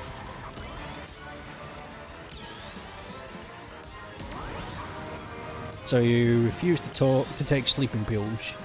It's called paracetamol here too. You're feeling faint from all the medical talk, so you're gonna go eat dinner. Have a good... Sorry. Have a good rest of your day. Or if you feel like coming back later, where we won't be talking about medicine anymore, I promise. There is something I did want to talk about. Something that happened to me today. It's a very benign thing, but it's been on my mind for a fucking few hours before I came to stream. So, I personally, like anybody else would have, I cut my own hair for the first time a few days ago. Normally I go to the barbers and just say like, yeah, give me a number 2, which is, a number 2 is, I think half an inch. So they just go, zzz, they shear me like a sheep, and then I go home. But there's a weird phenomenon going on in the UK right now, which I really hate, where barbers now insist on talking to you. And it's, I hate it. I don't like it. Like, I sit down and they go, so what books have you read lately? And I'm like, huh? Can you just do my hair, please? What used to be something that I showed up for that took less than 5 minutes is now taking half an hour because the guy who's responsible for cutting my hair won't shut the fuck up. And I thought it was just one barber's. I was like, okay, I'll just find a new barber's. But they're all doing it. Every single one of them. And it's not like, oh, you'll find one. Mate, I've been looking for a barber's for 3 years. 3 fucking years. And every time I need my haircut, I've just been, you know, grinning and bearing. It's just like, you know what? I have to listen to them waffle, but sure, you know, it gets my haircut. But it's gotten to the point now where it took almost an hour for the last one. So I got my haircut just before summer. And I remember finding a barber's that I've not been to before, and I was like, please just be normal. And he was talking for like 45 minutes about some bullshit in Egypt, and I'm just like, can you please just do the job I paid you for? I'm here to have my hair cut. What is this? What are you doing? And it just pissed me off so much, where I'm just like, you know what, fuck barbers, I don't care. Fuck you all. This is like the 7th, it must be like the 16th or 17th barber I've tried now in the city. And they're all doing this. Was there like a convention or something where some idiot told them like, oh yeah, just talk to them. Instead of doing your job, just talk to them. It really pissed me off to the point where I'm just like, fuck off, I don't care. Crash and burn. Lose your business. I don't give a fuck anymore because I'm tired. I can't believe I have to wait an extra 35 minutes just so that you can sing your heart out whilst I'm sitting here with half my hair done. And I'm just like, could you... You know, I have a life as well. Hello, everyone. Cut my hair, please. And it really pisses me off. So, I just don't go anymore. So, yesterday was the first time... Not yesterday. I think it was a few days ago. A few days ago was the first time I cut my own hair. And it went really well. So I followed this guide online and I bought this special shearer that's built specifically for self haircutting. And because I don't do anything fancy, I simply just shave it down to ½ an inch, like really short, and then just let it grow. I don't do anything fancy with it. So it was just like, hold it like this, hold it on this type of thing, and then just... And lo and behold, the thing that used to take 5 minutes took me 5 minutes. And I was just like, wow! Look how easy that was. I didn't have to talk my ear off for an hour in a mirror. So, I'm really happy about that. So, I'm gonna cut my own hair from now on because... Fuck what barbers have become.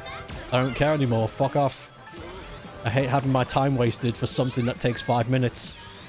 Suck my dick.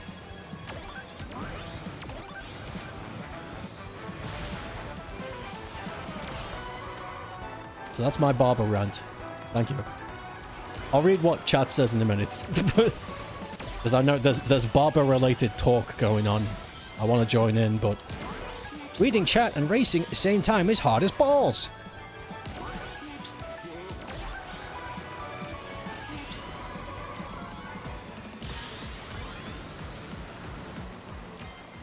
Oof!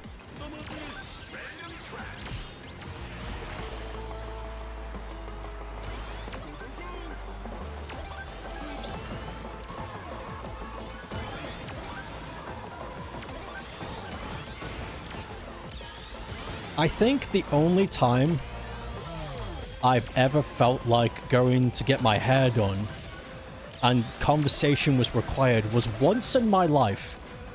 And it was once in my life when I was a young boy. I was the prime of my life. I think I was 17. And I was trying to make myself look as nice as possible. I was peacocking, as they call it. And back then, I had really gorgeous, long, wavy hair.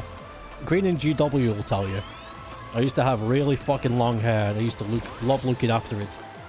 And I went to the not barbers, I went to a hairdresser's, and I told them what I wanted. I was like, I want luxurious locks. I want it to be mega shiny, mega light, mega silky. I want this to be the hair that everybody looks at and goes, fucking hell, that's amazing hair. And it took the hairdressers an hour and a half to do it. But that's what I expected, because what I asked them to do was going to take a really goddamn long time. So I naturally expect there to be maybe a little bit of conversation, because it's long, hard work. But if I'm asking you to shave my head, that takes 5 minutes. Why are we talking about Egypt for 40 minutes? Fucking let me go home!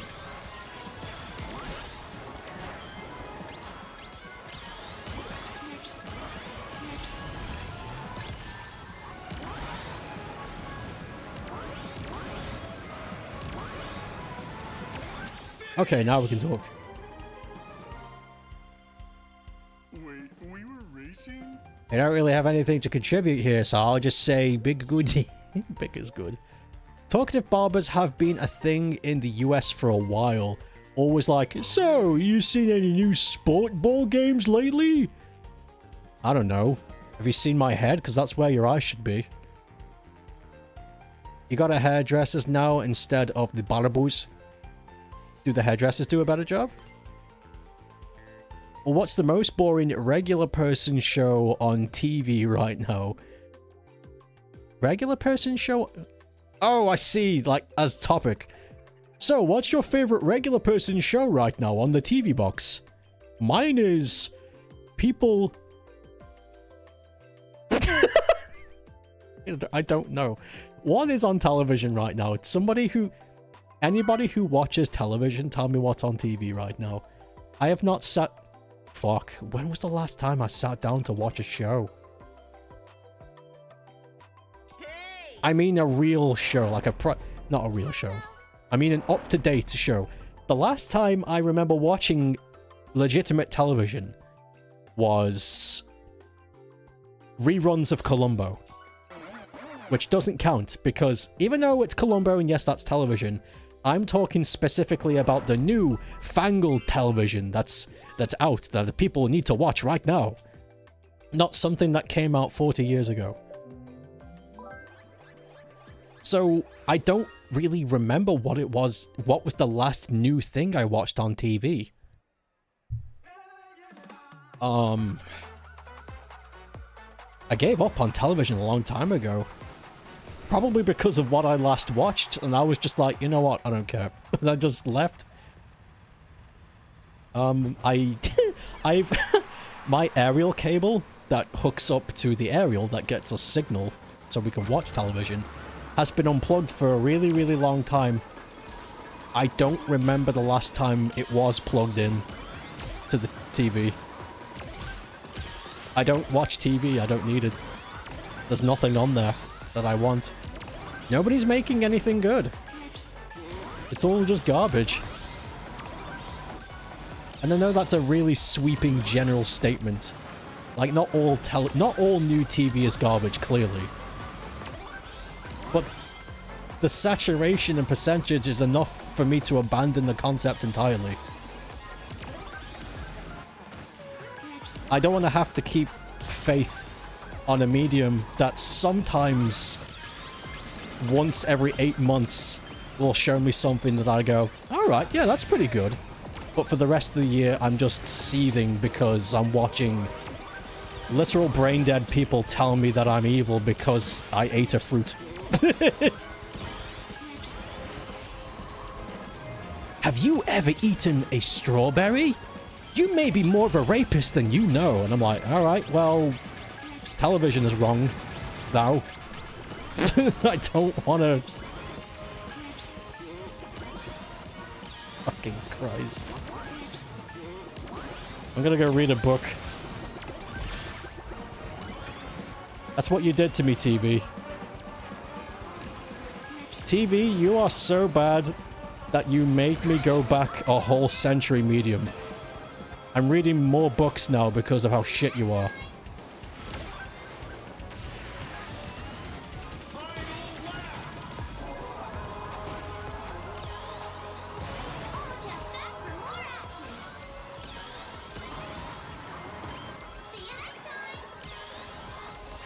Although this is British television. I don't know what it's like in the rest of the world. British TV right now is very fucking... Ugh.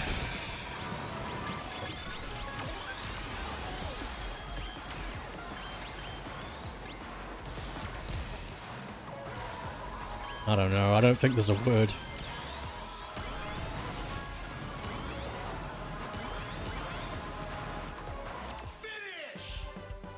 Finland! Oh well, maybe next time. Or if I mention video games, it'll be like, oh yeah, do you play Madden? I'm like, Madden 96? What the fuck? What? Bloom, bloom. Hairdressers is talkative, but he actually works on your hair, so he talks rather than yapping and doing nothing. That's a good middle ground. I've not experienced this middle ground. Multitasking. And you're like, bruh, get out of here with your Madden and Call of Duties. You're busy playing good video games like Anton Blast and Sun Mad Busters. I feel as though if you showed a regular person out in the world Anton Blast, I think they would I think they would scream. If you insult strawberries, every Celeste fan will forever consider you an enemy. I know that was like a crazy ad-lib, the whole strawberry rapist thing, but that was based on something I saw once, and I'll talk about that in a sec. You went into a small rabbit hole yesterday, everything which just ended in Miku. Everything is Miku. It's very safe and not risky. You watch Taskmaster on TV, and that's about it. Is it any good? Would you consider it to be quality eye glue time? It's not that everything returns to Crab. Everything returns to Miku. We want a Miku Crab. You do like older Maddens on Genesis and the PlayStation 1, but football games, you prefer NFL Blitz. I feel as though I would play more sports games if they weren't all just the same game every time. If they tried to mix things up with some more fantastical things, then I'd play it. But here's the thing. I played Everybody's Tennis once, and there hasn't been a better tennis game since. And that's really sad, if you think about it. And Everybody's Tennis didn't do anything spectacular. It was just a really good, balanced tennis game. So the fact that nobody can improve on Everybody's Tennis, or Hot Shots Tennis, as it's also known, to me that's really, really fucking sad. Same with football games. Like, if you gave me a football game that was genuinely engaging, I'd play it. But they're all the same. Why would I buy something that I can get for nothing on an older system?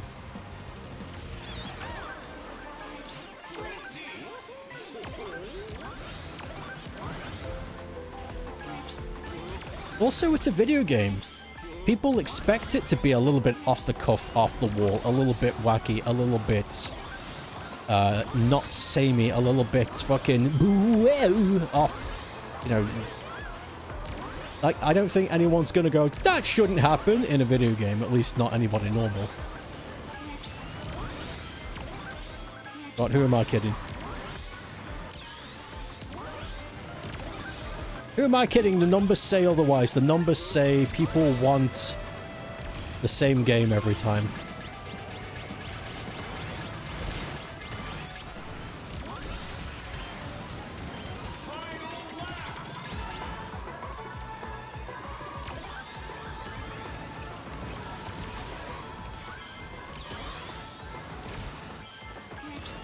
Oops.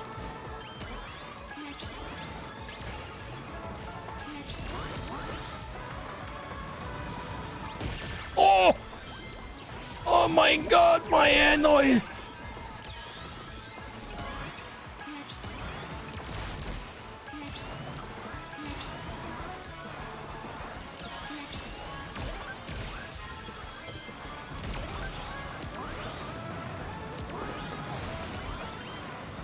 Big. Yes, actually, the original comedy concept. You'll laugh when you hear what your favorite tennis game is. Is it Madden Tennis? I don't know if that's real. So you saw someone online remark that certain song very much suited a character from Silk Song, so you went looking for it, and it was a Detto song, which led you into a pretty good Miku song by the same people. It's Snoopy Tennis for the Game Boy Color! Snooping it. Rooftop Run is missing the balloons and hot air balloons. You know, I did notice that. At first, I didn't know what it was about Rooftop Run, but it's the lack of being in the air. The Rooftop Run is very much on the ground the entire time, which is very odd.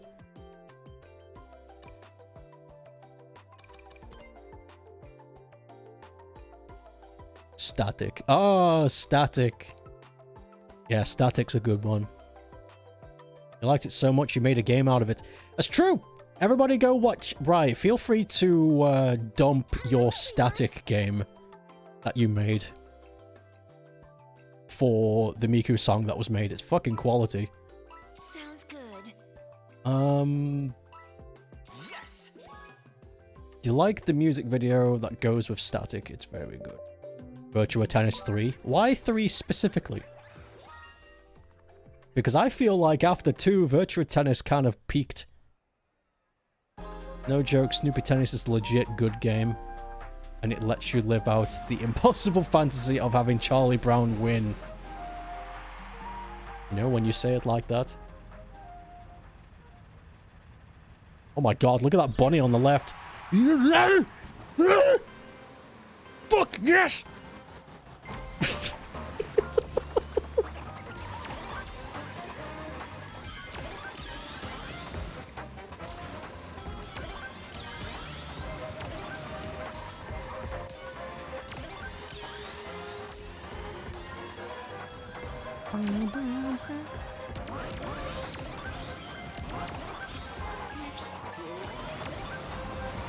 Okay, so my brain just went somewhere with Big the Cat. When he does his first flip, it sounds like he's saying, oops. But now my brain has gone, actually, it sounds like he's saying boobs. Listen. Oops.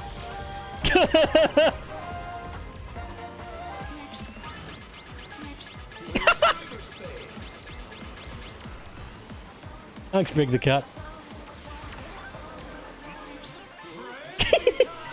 Stupid.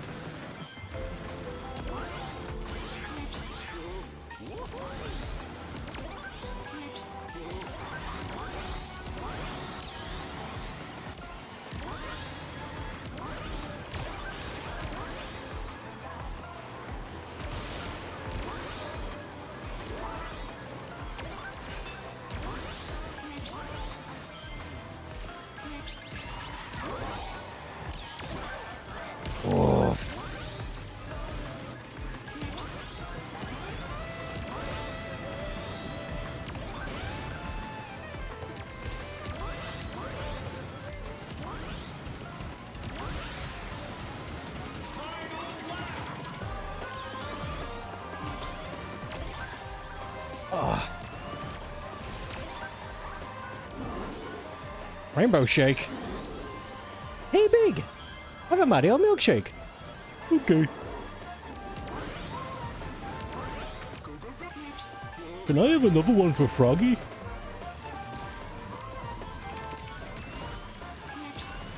This would go really nice when I go fishing.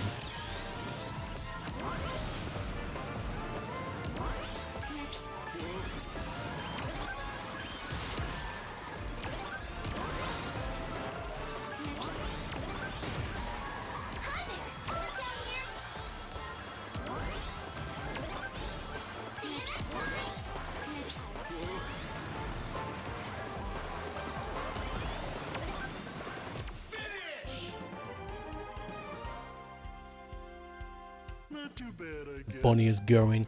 You think 3 is really smooth to play, but it's definitely dropped from 4 onwards. Virtua Tennis is probably the best controlled tennis game you've ever played. But Snoopy has its charm. Oh, I came second! Nice. Hooray! You kept seeing comparisons of Static to Memorizer because of the use of subtle sign language in their music videos, so you went and listened to Memorizer 2. What did you think? Big seems more type of a nice guy to have a Luigi lemonade with ice cream while fishing. He wouldn't turn down a Mario milkshake though. Just not a fishing drink. I feel like a Luigi lemonade would go better with fishing. It's more refreshing on a nice summer's day.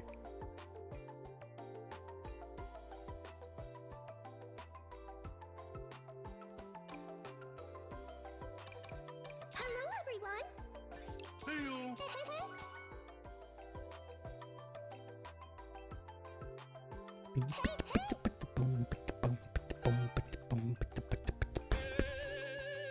Whoa, someone's got electric guitar fucking...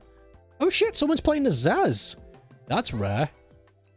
You do not see many Zaz players. You know, what you'd like? Cry of Fear and Half-Life. Alex Engine. Are you fucking kidding me?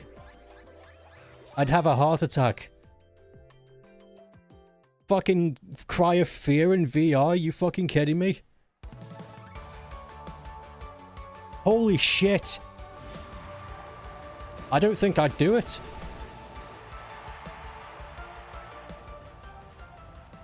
I don't think I'd go there, no. I don't want it. I don't want it.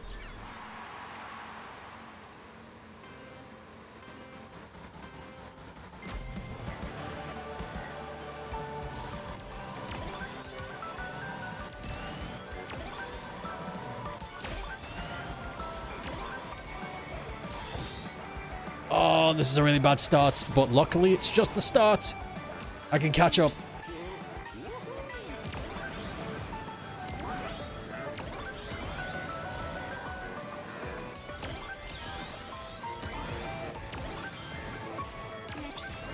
Oops.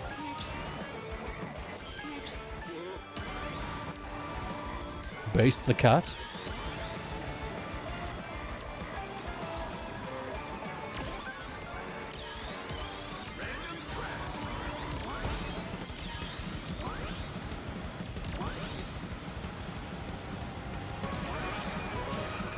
Whoa, Blizzard Town.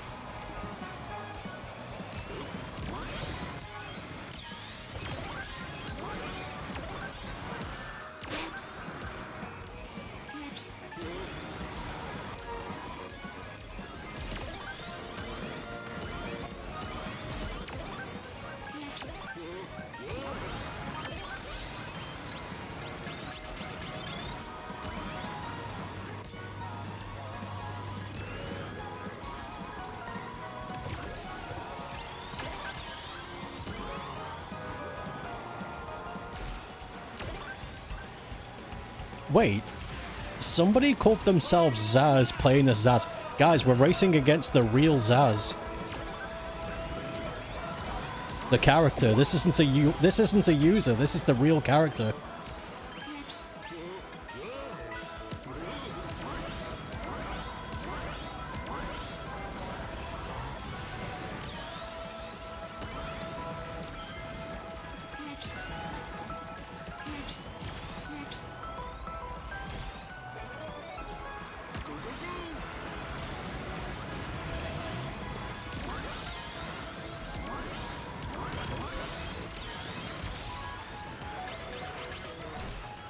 Yes!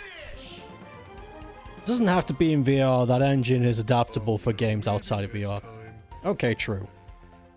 Okay, I'd be more inclined to play it if it was on screen. But the idea of a Cry of Fear VR game scares the shit out just thinking about it. That's terrifying. You just remembered it's not out yet, but a horror game for next October. That horror game that's a remake of a fucking Doom mod? Tell me about. Wait a minute. I think I know what you're talking about. We've spoken about it a couple of times before. I think I know what you're talking about. Also, there's another game that came out. I just remembered what the... By the way, back to the horror game thing. I just remembered what the game was that I wanted to check out that's new and kind of cheap. I forget what the game was called, but it's a game about, I think the game is just called I'm Not Human or something like that.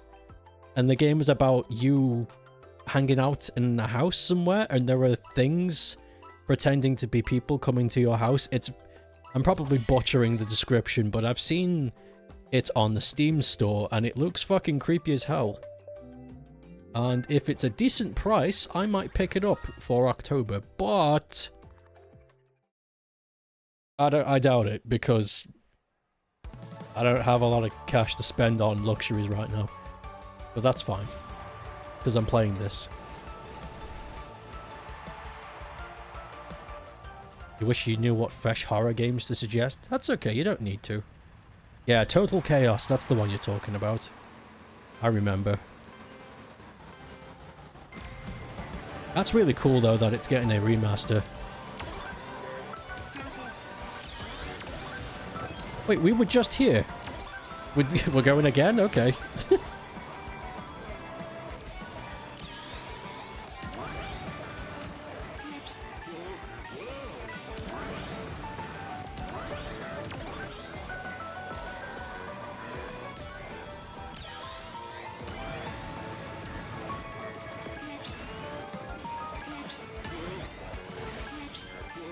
Hard turn boost!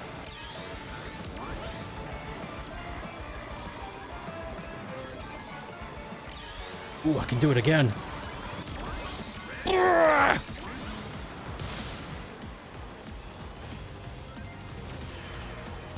Oh.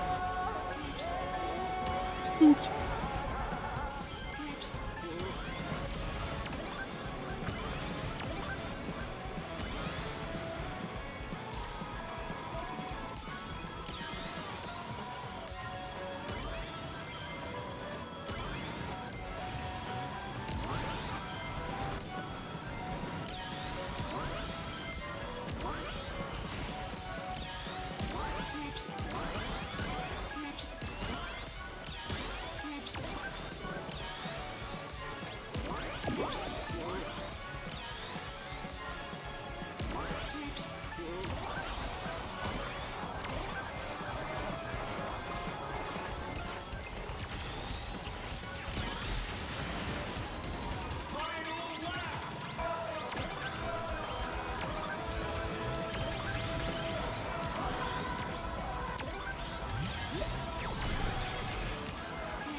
Ah!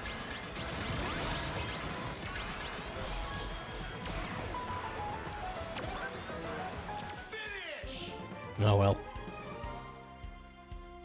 Oh well, maybe next time. I described the game perfectly. Oh good. There's a demo for Total Chaos.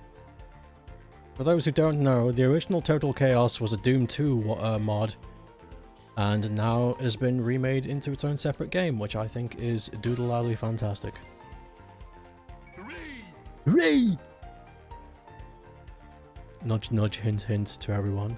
Play Digimon, abandon Pokemon. ATM abandon Pokemon. Like no joke. Did you see the Pal World farming game? Which is just the same as that Ditto farming game, but like way better. I think that's really funny.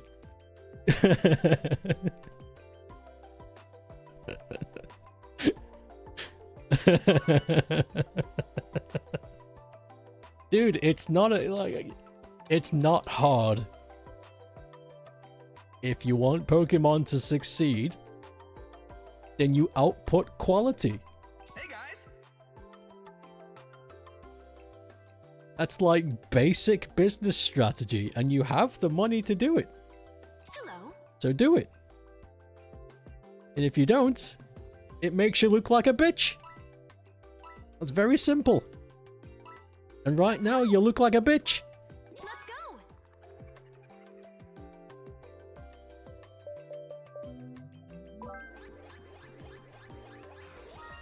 Cow Garden. I just hope that the Pokemon Company gets their shit together before they make the Black and White remake. Because if the Black and White remake comes out and it's fucking awful, I'm gonna boycott the company forever. I really mean it. Like, I'm not gonna play anything new anymore. That's it. You're done. Fuck Pokemon forever. I'm giving them a chance by... I'm giving them a chance like I have an opportunity to. But I'm giving them a chance to redeem themselves because it's no secret that people aren't happy with them. So maybe they'll, you know, pull up their shoes and get to work.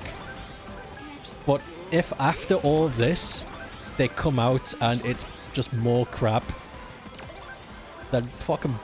Fuck them forever. Done. I'll just play fan projects. And older stuff. You don't become the most profitable media franchise to ever exist and fuck up that hard. That's not allowed. You don't get to be on top of the pile, shit yourself and go, guys, that didn't happen. We all saw it.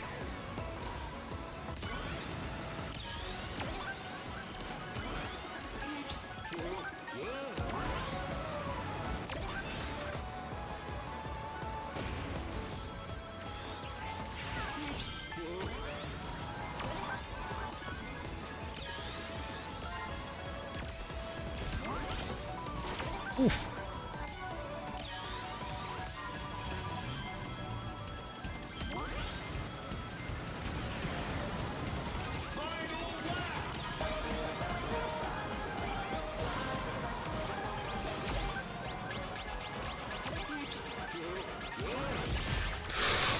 Oh, I tried to avoid it, but I couldn't.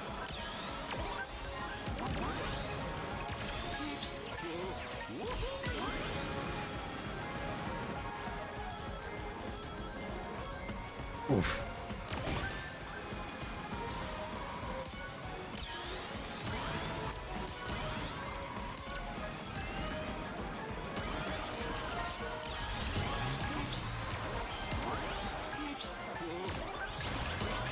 Come on, Big.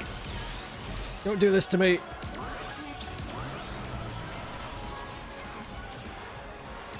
Oh my god, 12? Wow.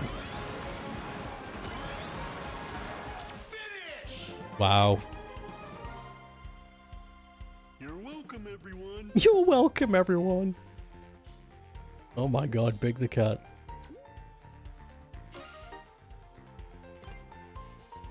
You're sure Power World's alright, but you're not interested. The original marketing as they took we're Pokemon like, but we have guns. Kind of put you off. It's fine. It doesn't... They clearly they don't care because they've just made a fuck ton of money. Everyone just play Time Strange instead of Legends ZA. Here's the thing, people are gonna buy ZA anyway because they're cucks. No, that's really mean. But they definitely have something wrong with them. Like, it doesn't feel like a finished game. It doesn't feel like a finished product.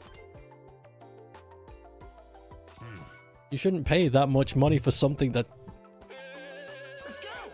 doesn't look like that's the quality. Hey.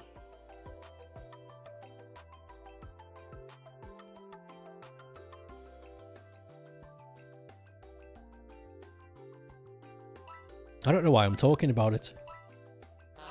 I just realized I don't know why I'm talking about this because it doesn't matter. Like, here's the thing about exchanging in discourse and informational stuff. It only matters if it's new information for somebody else, or if it's a convenient topic that needs to be talked about so that it can be heard and not silenced. But no matter what happens, Pokemon Company's failed.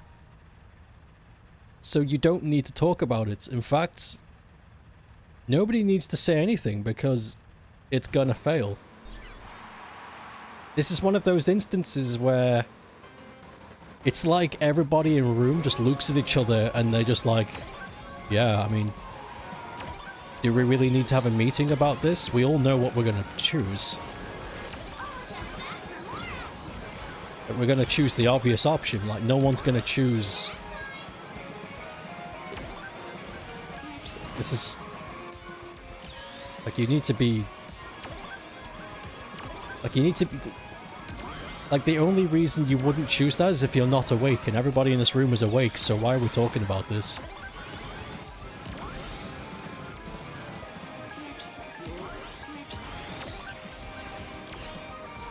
This is not a mystery, this is very obvious shit.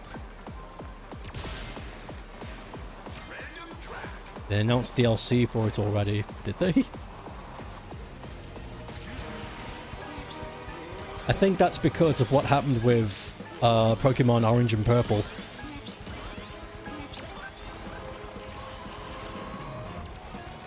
Because everybody just bought the DLC for that as well, before it was even made. I think, did everyone forget about that? So, Pokemon Scarlet and Violet, or Pokemon Orange and Purple, when that game was released, there was pre-order DLC that you could get. And it came in a bundle. So that you could pre-order the DLC before it was even out, and that was something. They did that before and everyone just did it. Nobody complained too, everyone was just like, yeah, okay.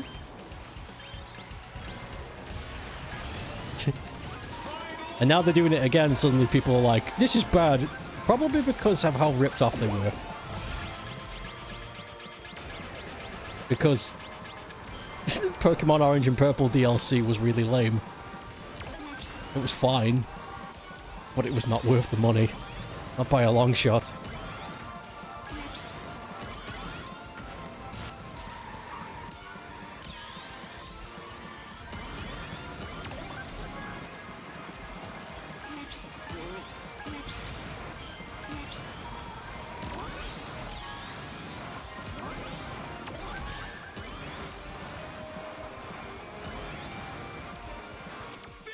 There we go. I think I came second, that's good.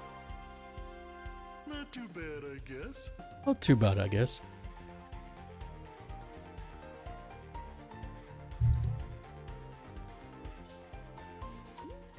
Yeah, second. Perfect. Hooray! Oh, we're definitely going to rank up again this stream. Good. We'll get to see what that Aura prize is. Heyo! Heyo! Hooray! Froggy love. Heyo! Hooray!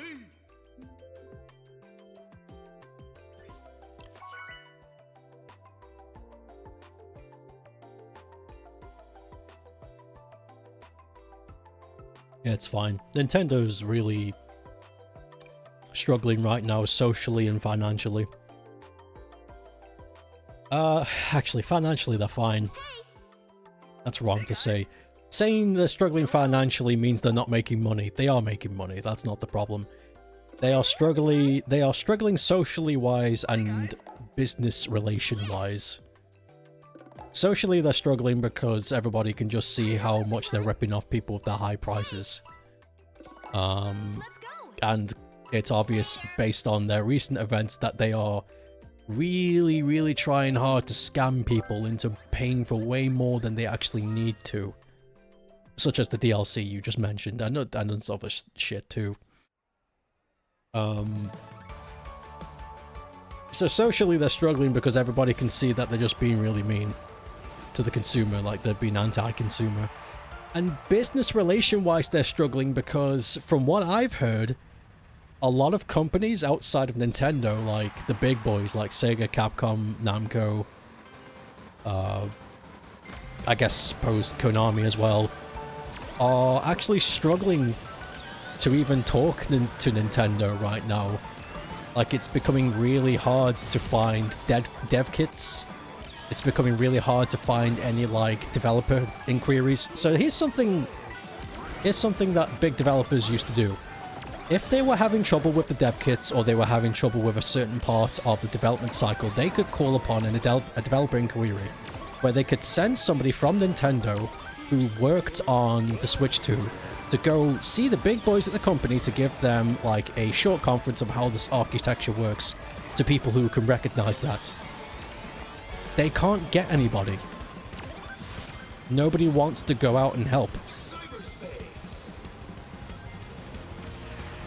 Which actually, you know, looking at it, really explains how everybody is becoming abandoned Nintendo right now. In the industry, I mean. Even the US stuff, even the US firms now, the US industries are very much like, yeah, we don't care, we'll just go to Xbox or Sony.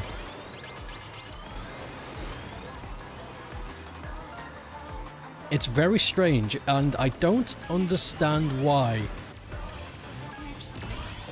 I don't understand why Nintendo is going on this self-sabotage route right now.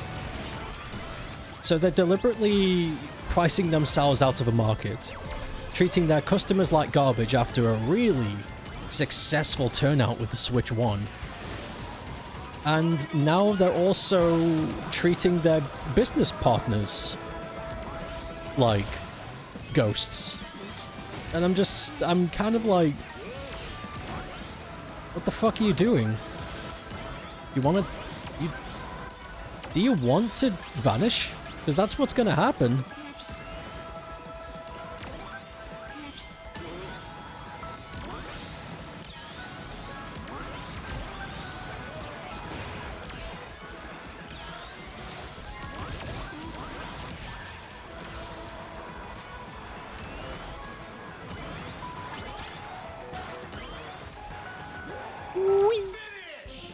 Still surprised when people were okay with games being 70 when then begin to complain after 5 years down the road.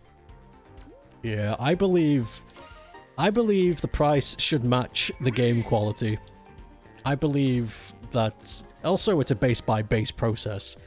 If you've got a game that you can't afford, then don't buy it. But if you've got a game that you think you can afford and you can get enough out of it that can warrant the price, then the game quality matches the price for you. Like this game for me. I would argue that this game, if it was any other game, would be way too expensive. But after playing it for what seems... I think I've sunk fucking 36 hours in... Yeah, I have. Just checked my Steam. 36 hours. This was worth the price. In fact, I'd say this is one of the few games that cost this much that was worth the price. But apart from Donkey Kong Bonanza, which wasn't sold at high price. Hello. Which is the weirdest thing to me. That's the weirdest thing to me. Mario Kart was sold ridiculous, but Donkey Kong wasn't. Is that why barely any games have switched to native ports? Yes, that's why, because Nintendo are doing something. I don't know what it is. They won't tell us what's wrong. Has their deal with China failed? And they're panicking? Is that why? I heard there was a big problem with the indie games on the system.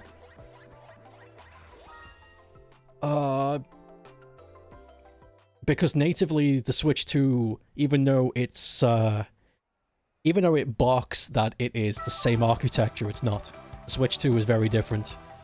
I think that was just a gimmicking selling point to get people to understand, but the thing is they didn't explain that very well on the developer side.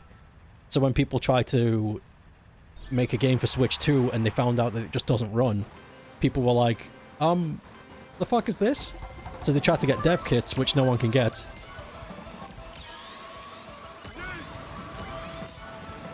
For a multitude of reasons. And also, G just mentioned that story that happened in the UK. I'm gonna talk to you about that in a moment.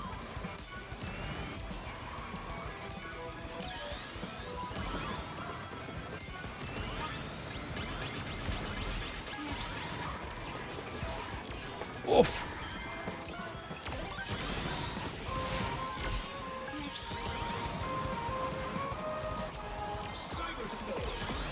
cyberspace. So in the UK, the Sega offices in the UK, the ones that are in, I think it's Brentford, London. They were just doing ordinary shit, just schmooving and oozing around. One of the company guys, who's not even part of like development firms, like business inquiries, was looking out one of the windows and noticed some suspicious activity going on in one of the buildings opposite their building. And he didn't think anything of it, but then he started seeing it more and more and more. So he was just like, alright, so he called the police. Not out of like, police officer help, there are people loitering. He was just like, hey, I work here, and I've noticed some suspicious activity in this area. I don't know if there is anything bad, but if you want to go check it out, I can tell you the address. And the police were like, yeah, okay, just give us the deets and, you know, we'll get on it when we get on it. So a few weeks later, they send a police officer to go check out the location, and the place was filled with Switch 2 dev kits that were destroyed. Like mangled, crushed, broken by another police officer who was also there. So it's a police conspiracy. So somebody on the force was... Actually, we don't know. The story never got further than this. So somebody on the force has been hired... Actually, we don't know. We don't know where they got these kits from. All we know is that when the police officer got there, there was already an officer in the building with the destroyed Switch 2 dev kits.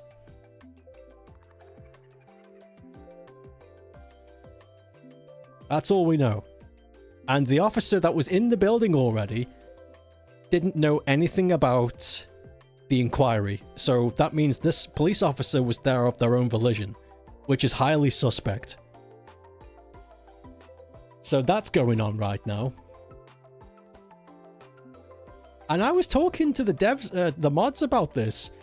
What possible benefit could any company get from destroying Switch 2 dev kits? And I know we can go surface level conspiracy.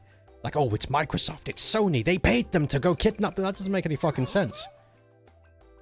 That really doesn't make any sense. If you want to hurt a company, you don't fucking go out of your way to grab a bunch of dev kits and destroy them. That's not how you hurt a business.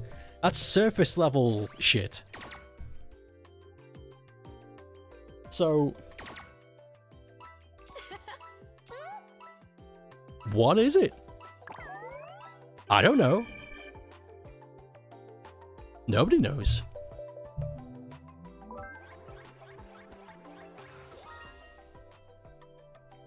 Q Army with Mania is $54.99. That's a good price for what it is.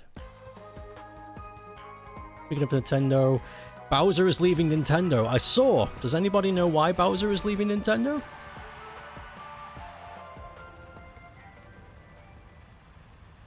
I didn't check.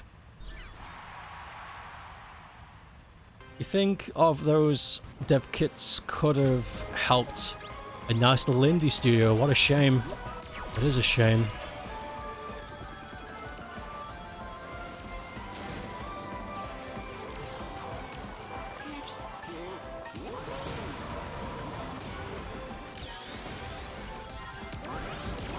It's a rotten shame. But it is a genuine mystery.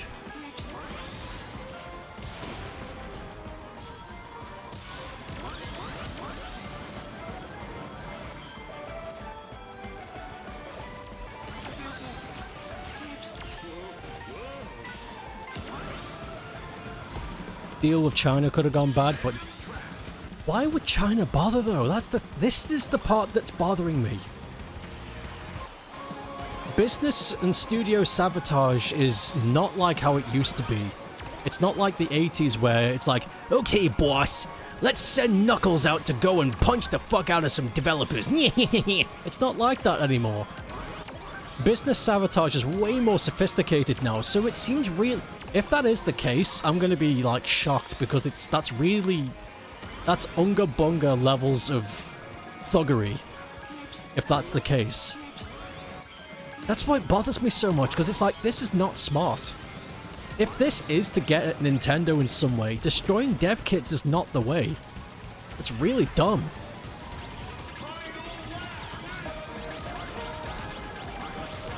Like, it's gonna do next to nothing. They'll just make more.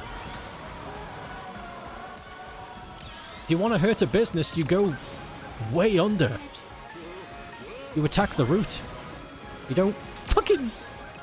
You don't buy a bunch of kits and then smash them.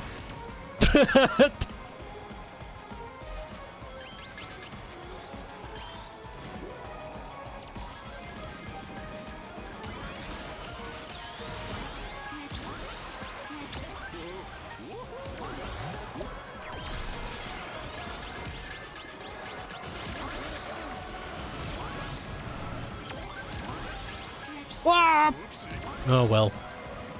I tried.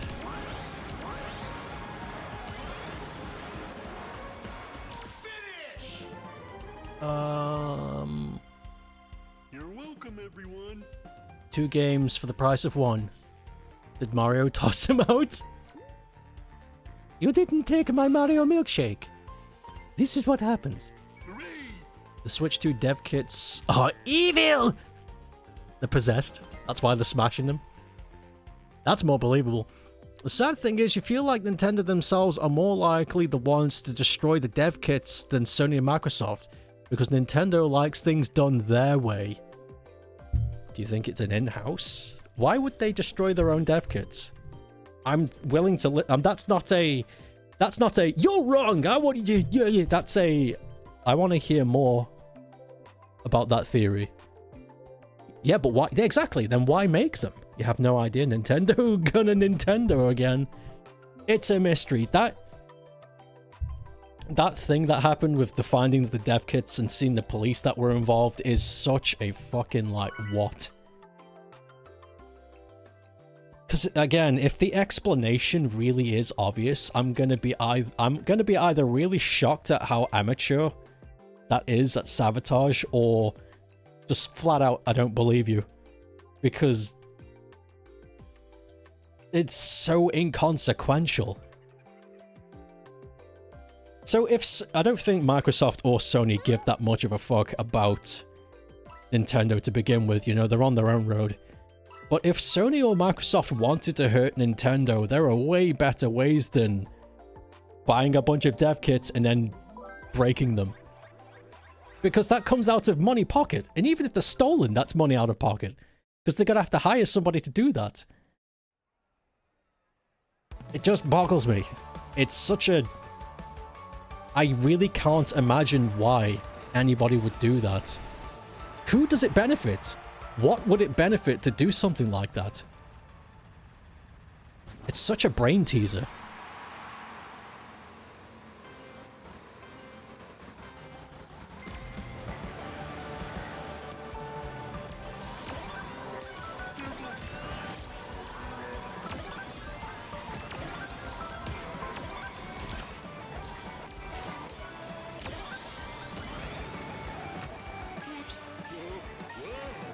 Whoa! Oops. Feeling good.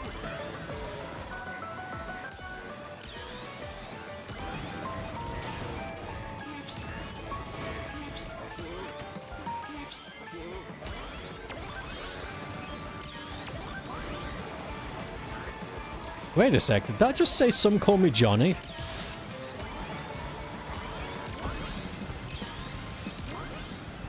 Oh no, John Dark Souls! That's even better. Never mind.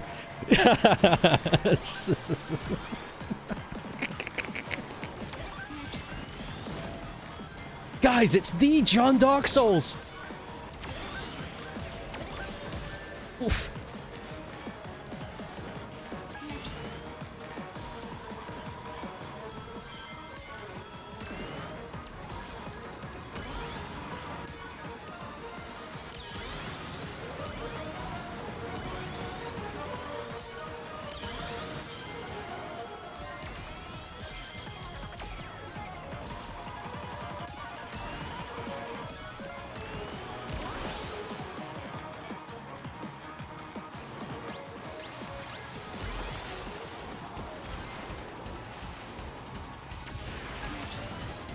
Oops.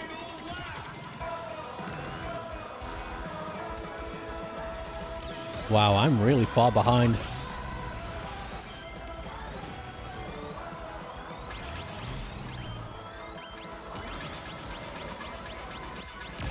Oh!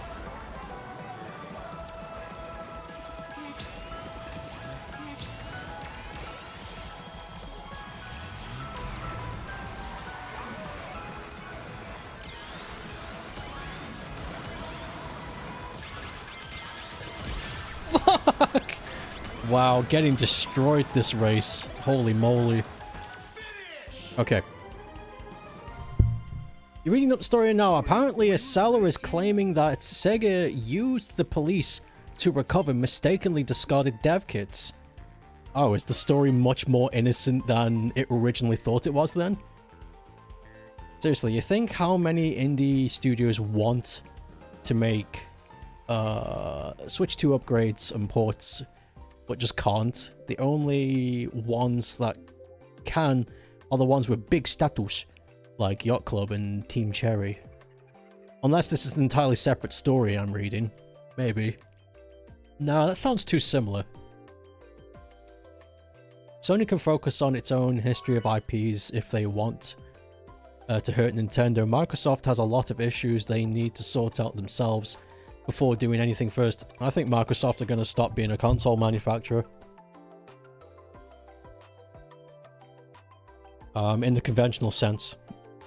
I think Sony and Nintendo are going to be the only ones that are still making big machines for video games. I think Microsoft are going to focus on software distribution via like computer, phone, laptop, tablet.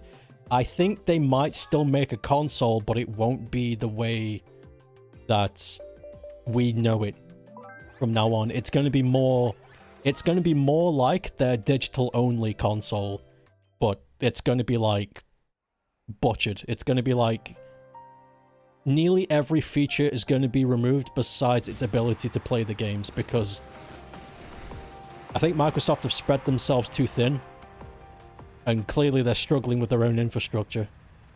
So I don't think Microsoft are going to be doing much more, unless they somehow pull their thumbs out in the next year.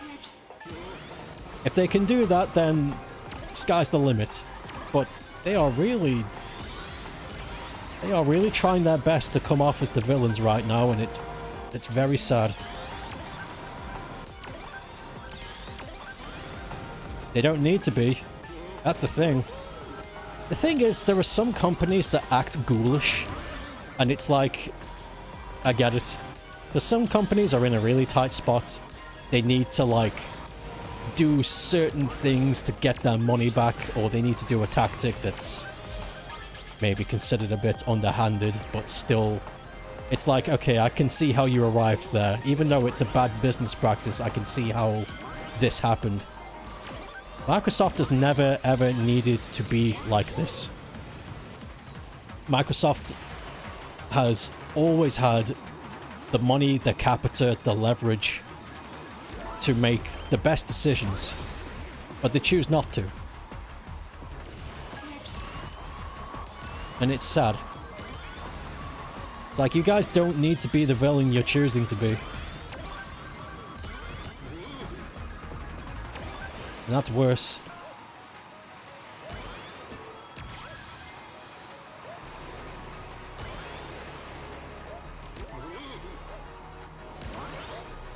Hopefully they can get their act together. I'd like them to. Because when Microsoft are on form... Whoa, whoa, whoa, whoa! Yo, new trick unlocked. Because when Microsoft are on form, when they do well, they really do well. They make some amazing stuff. So it's just makes me sad, because it's like, guys, you could be creating so much amazing shit, but you're punching yourself in the dick, and I don't understand why.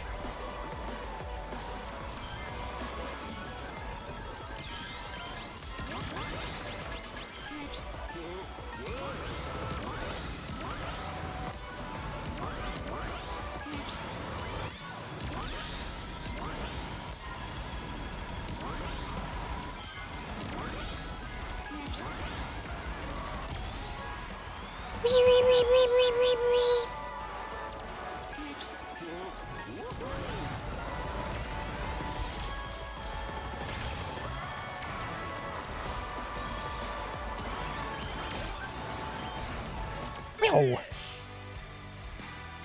The Dark Souls of all the Johns. Next time. Even still, Microsoft could still stand to improve in some ways, like stop fucking firing their employees.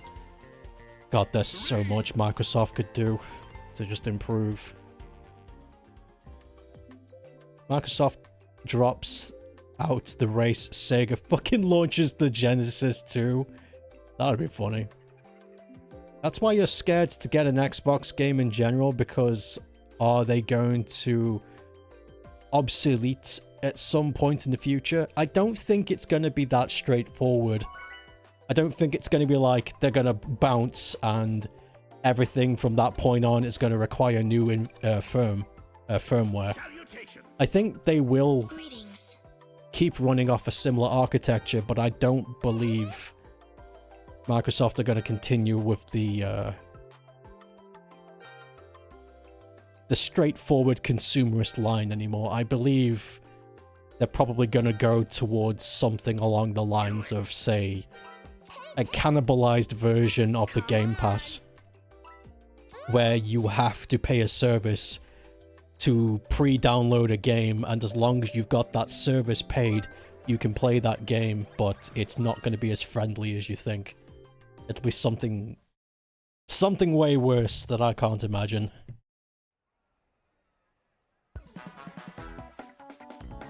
Who would have thought spending 64 billion to acquire Activision was a good idea? I don't know why they did that.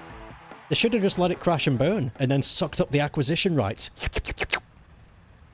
Activision's dead, boys! Quick! Quick, grab Crash Bandicoot! There it is! I don't know why they had to buy the firm, let it crash and burn, and then suck up the acquisition. That's what we used to do.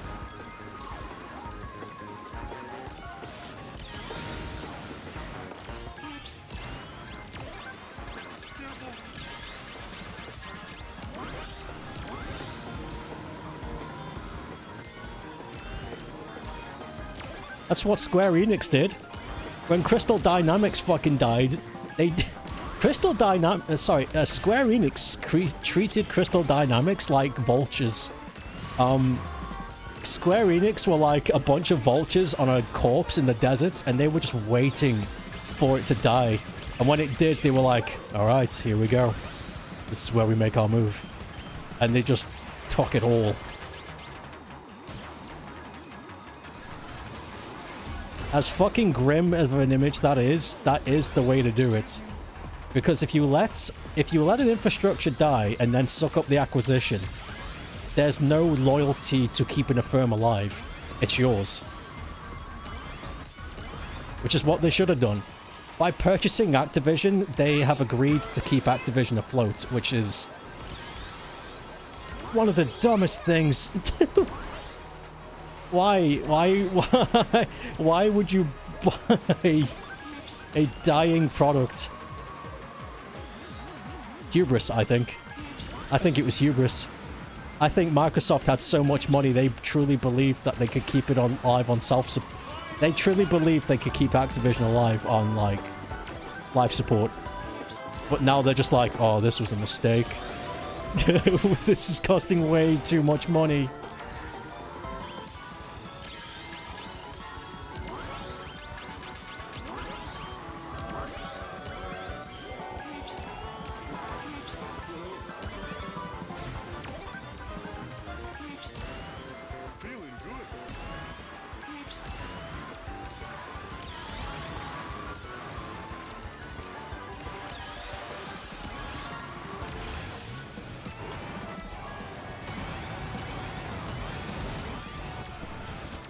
Nice. Oh well, maybe. There was a time when they tried, heck, even early Xbox One generation, it felt like they were trying to genuinely improve after the disastrous first showcasing. And they kind of did. Like, there was genuine, like, I can see what you're up to now. You're ranked up. What do we get? Heart aura. Oh, I can guess what that's going to be. Let's go take a look at it.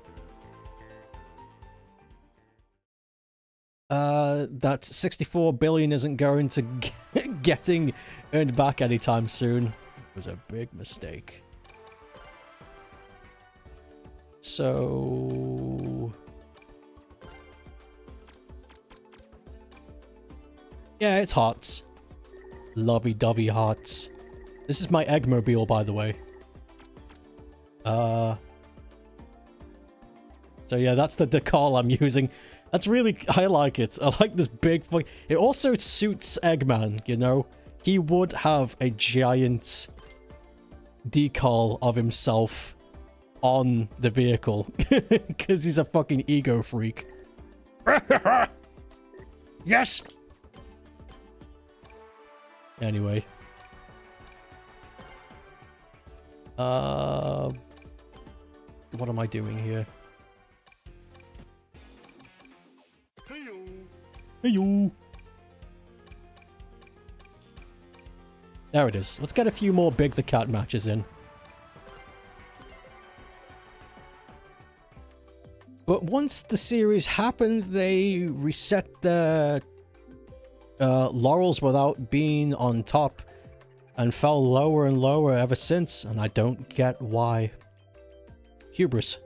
I'm gonna keep saying hubris. They are going the OG Xbox route, trying to acquire some studios to make games and money, like the OG Xbox did when they tried to buy both Nintendo and Sega. Yeah. That was a real ignorance moment. We'll just buy them. Of course they'll say yes. Not knowing a fucking thing about how Japanese business is done. Just put Xbox 360 backwards compatibility on PC already. Honestly. That would... Sounds good. that would give them a lot of money.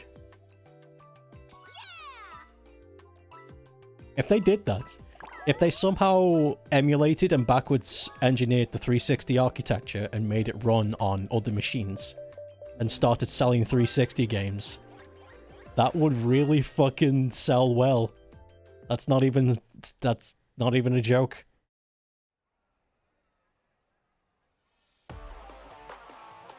Stokeape and Sonic have the same amount of syllables, so singing Stokeape Racing fits perfectly. Stokeape Racing! Perfect villainous ego. I thought so. I thought it was perfect for Eggman's car. Look, it's me! I put my face on the car! Yeah, I can see. Don't you think it's cool? What? It's cool that I put my face on the car! I guess. Why do you put your own face on the car? Because what's more perfect than me? You know what? Didn't see it that way at first, but you got me, Eggy. You know what? You fucking got me. You put it here. Put it there. Put it there, buddy. I shake his hand.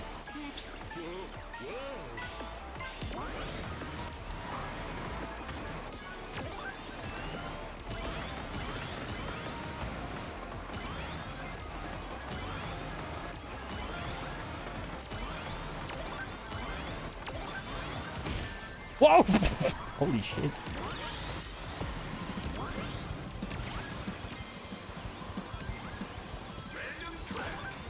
Random trick. Whoa.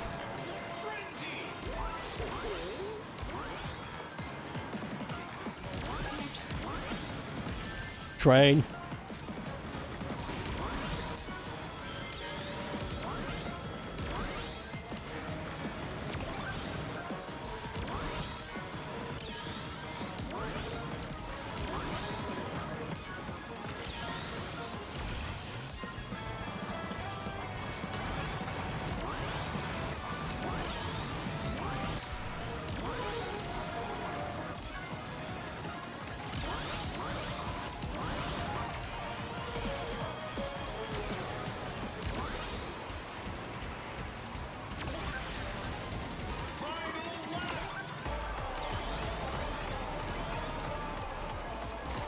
Oof.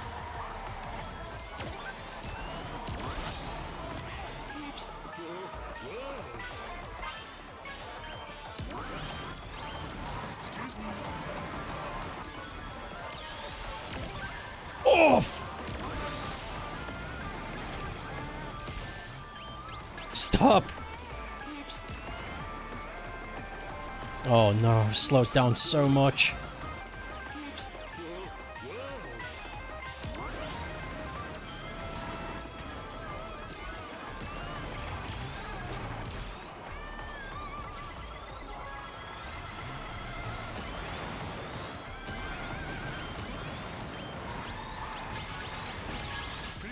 No! Boo. Ah, well. You're welcome, everyone. Oh, last, that stings. Oh, really? Huh? That's a visual bug. What the fuck? Wait. Or maybe it wasn't? Hold on. Did I just get punished?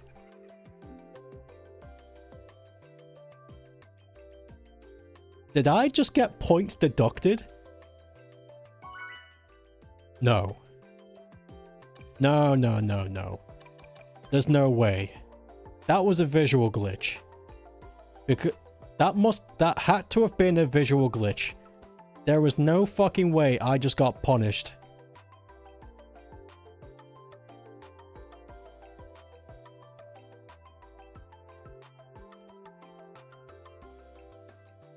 Let's see what happens.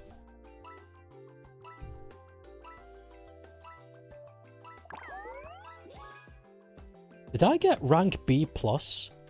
Because I'm back to B... Oh no. Oh no, gamers. I think... Oh no.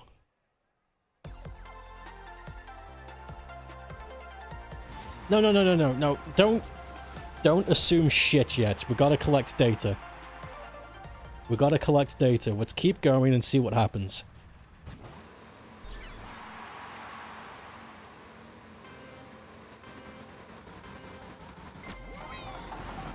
Did Pick the Cat just say we? Oh god, I love this guy.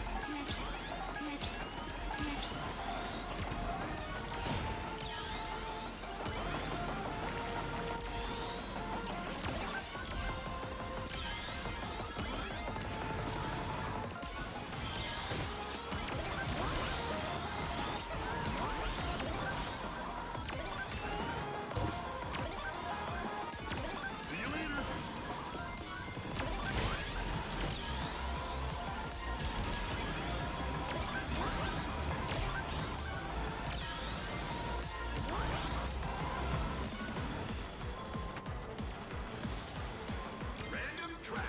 Random track.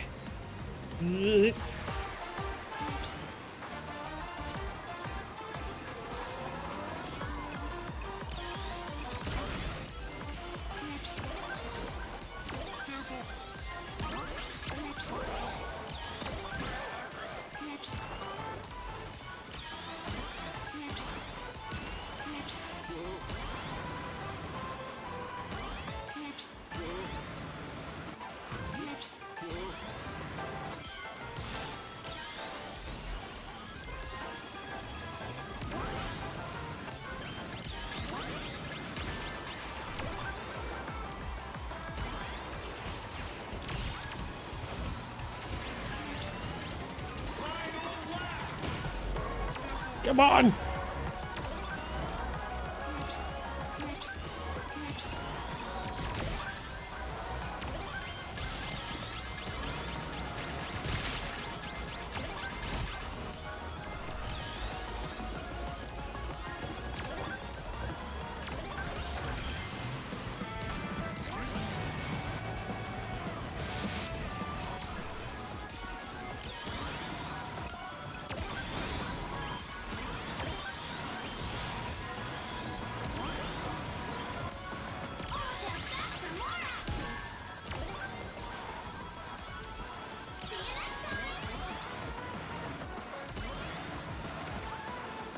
Okay, we came second. We'll see what happens. That was good. That was good. I thought so too, Big.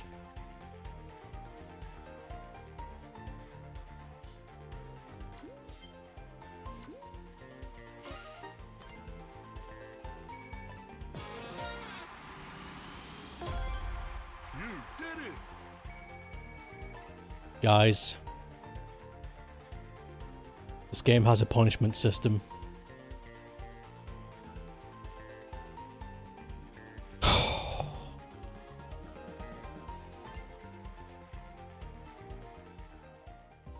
At a certain point, I guess at B rank, if you start losing bad, points are deducted. Because I was on B+. That's where we got the heart from, the heart aura.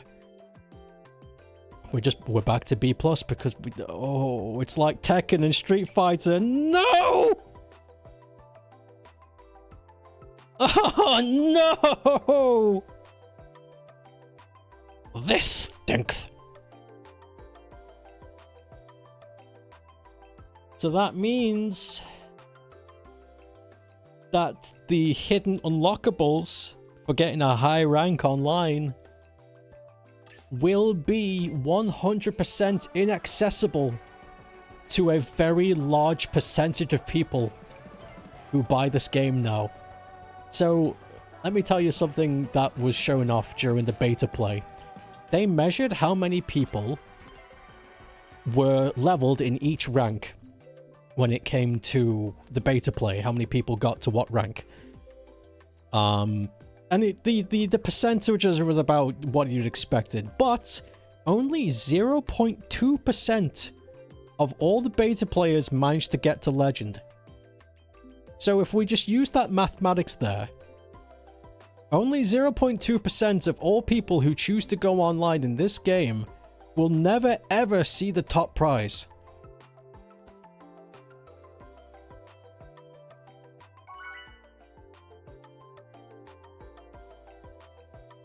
I don't know about you, but I feel as though in a family-friendly kart game, where literal fucking kids, 5-year-olds and lower will be playing this, I think hiding something like that on a skill basis is really dumb. I don't mind it in fighting games because that's what you expect, you know? But this? A Sonic karting game? Nah, mate. No.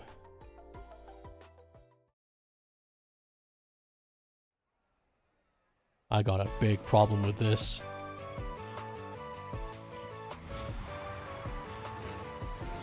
Oof.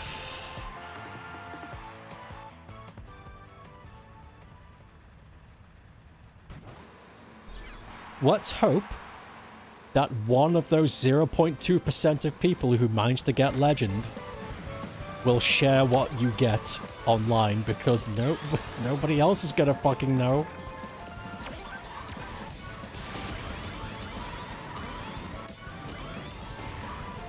Yikes. Oof.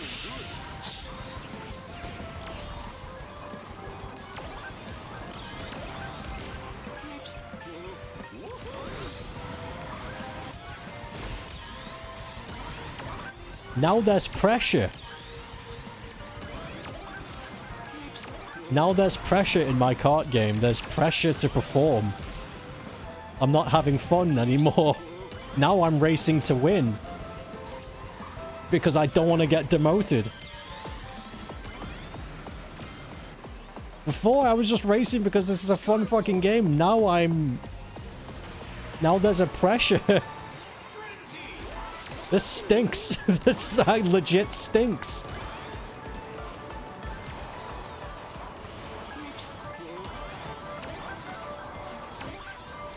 It's aimed at kids. This is aimed at kids.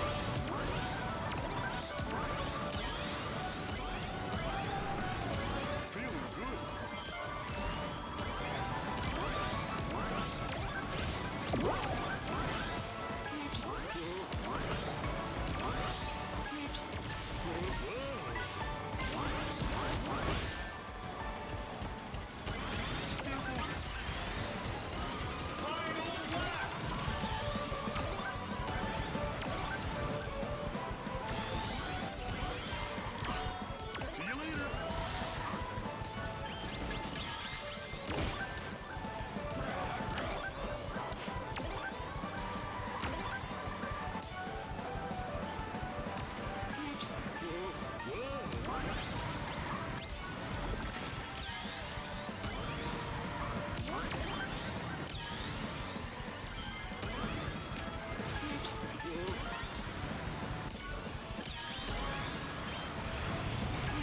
Whoa.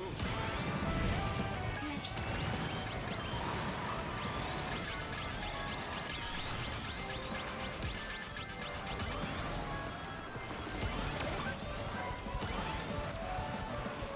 Finish!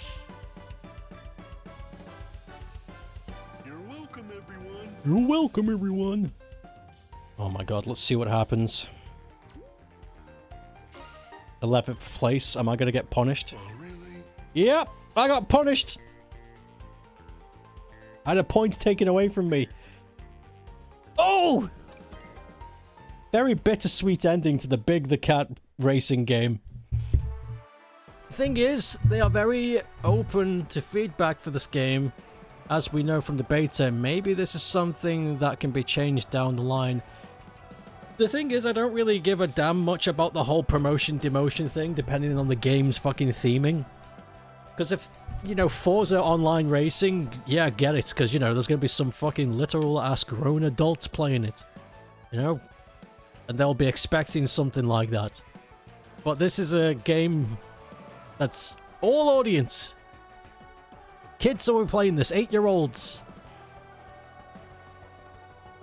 And by the way, there's no other way to play online besides ranked.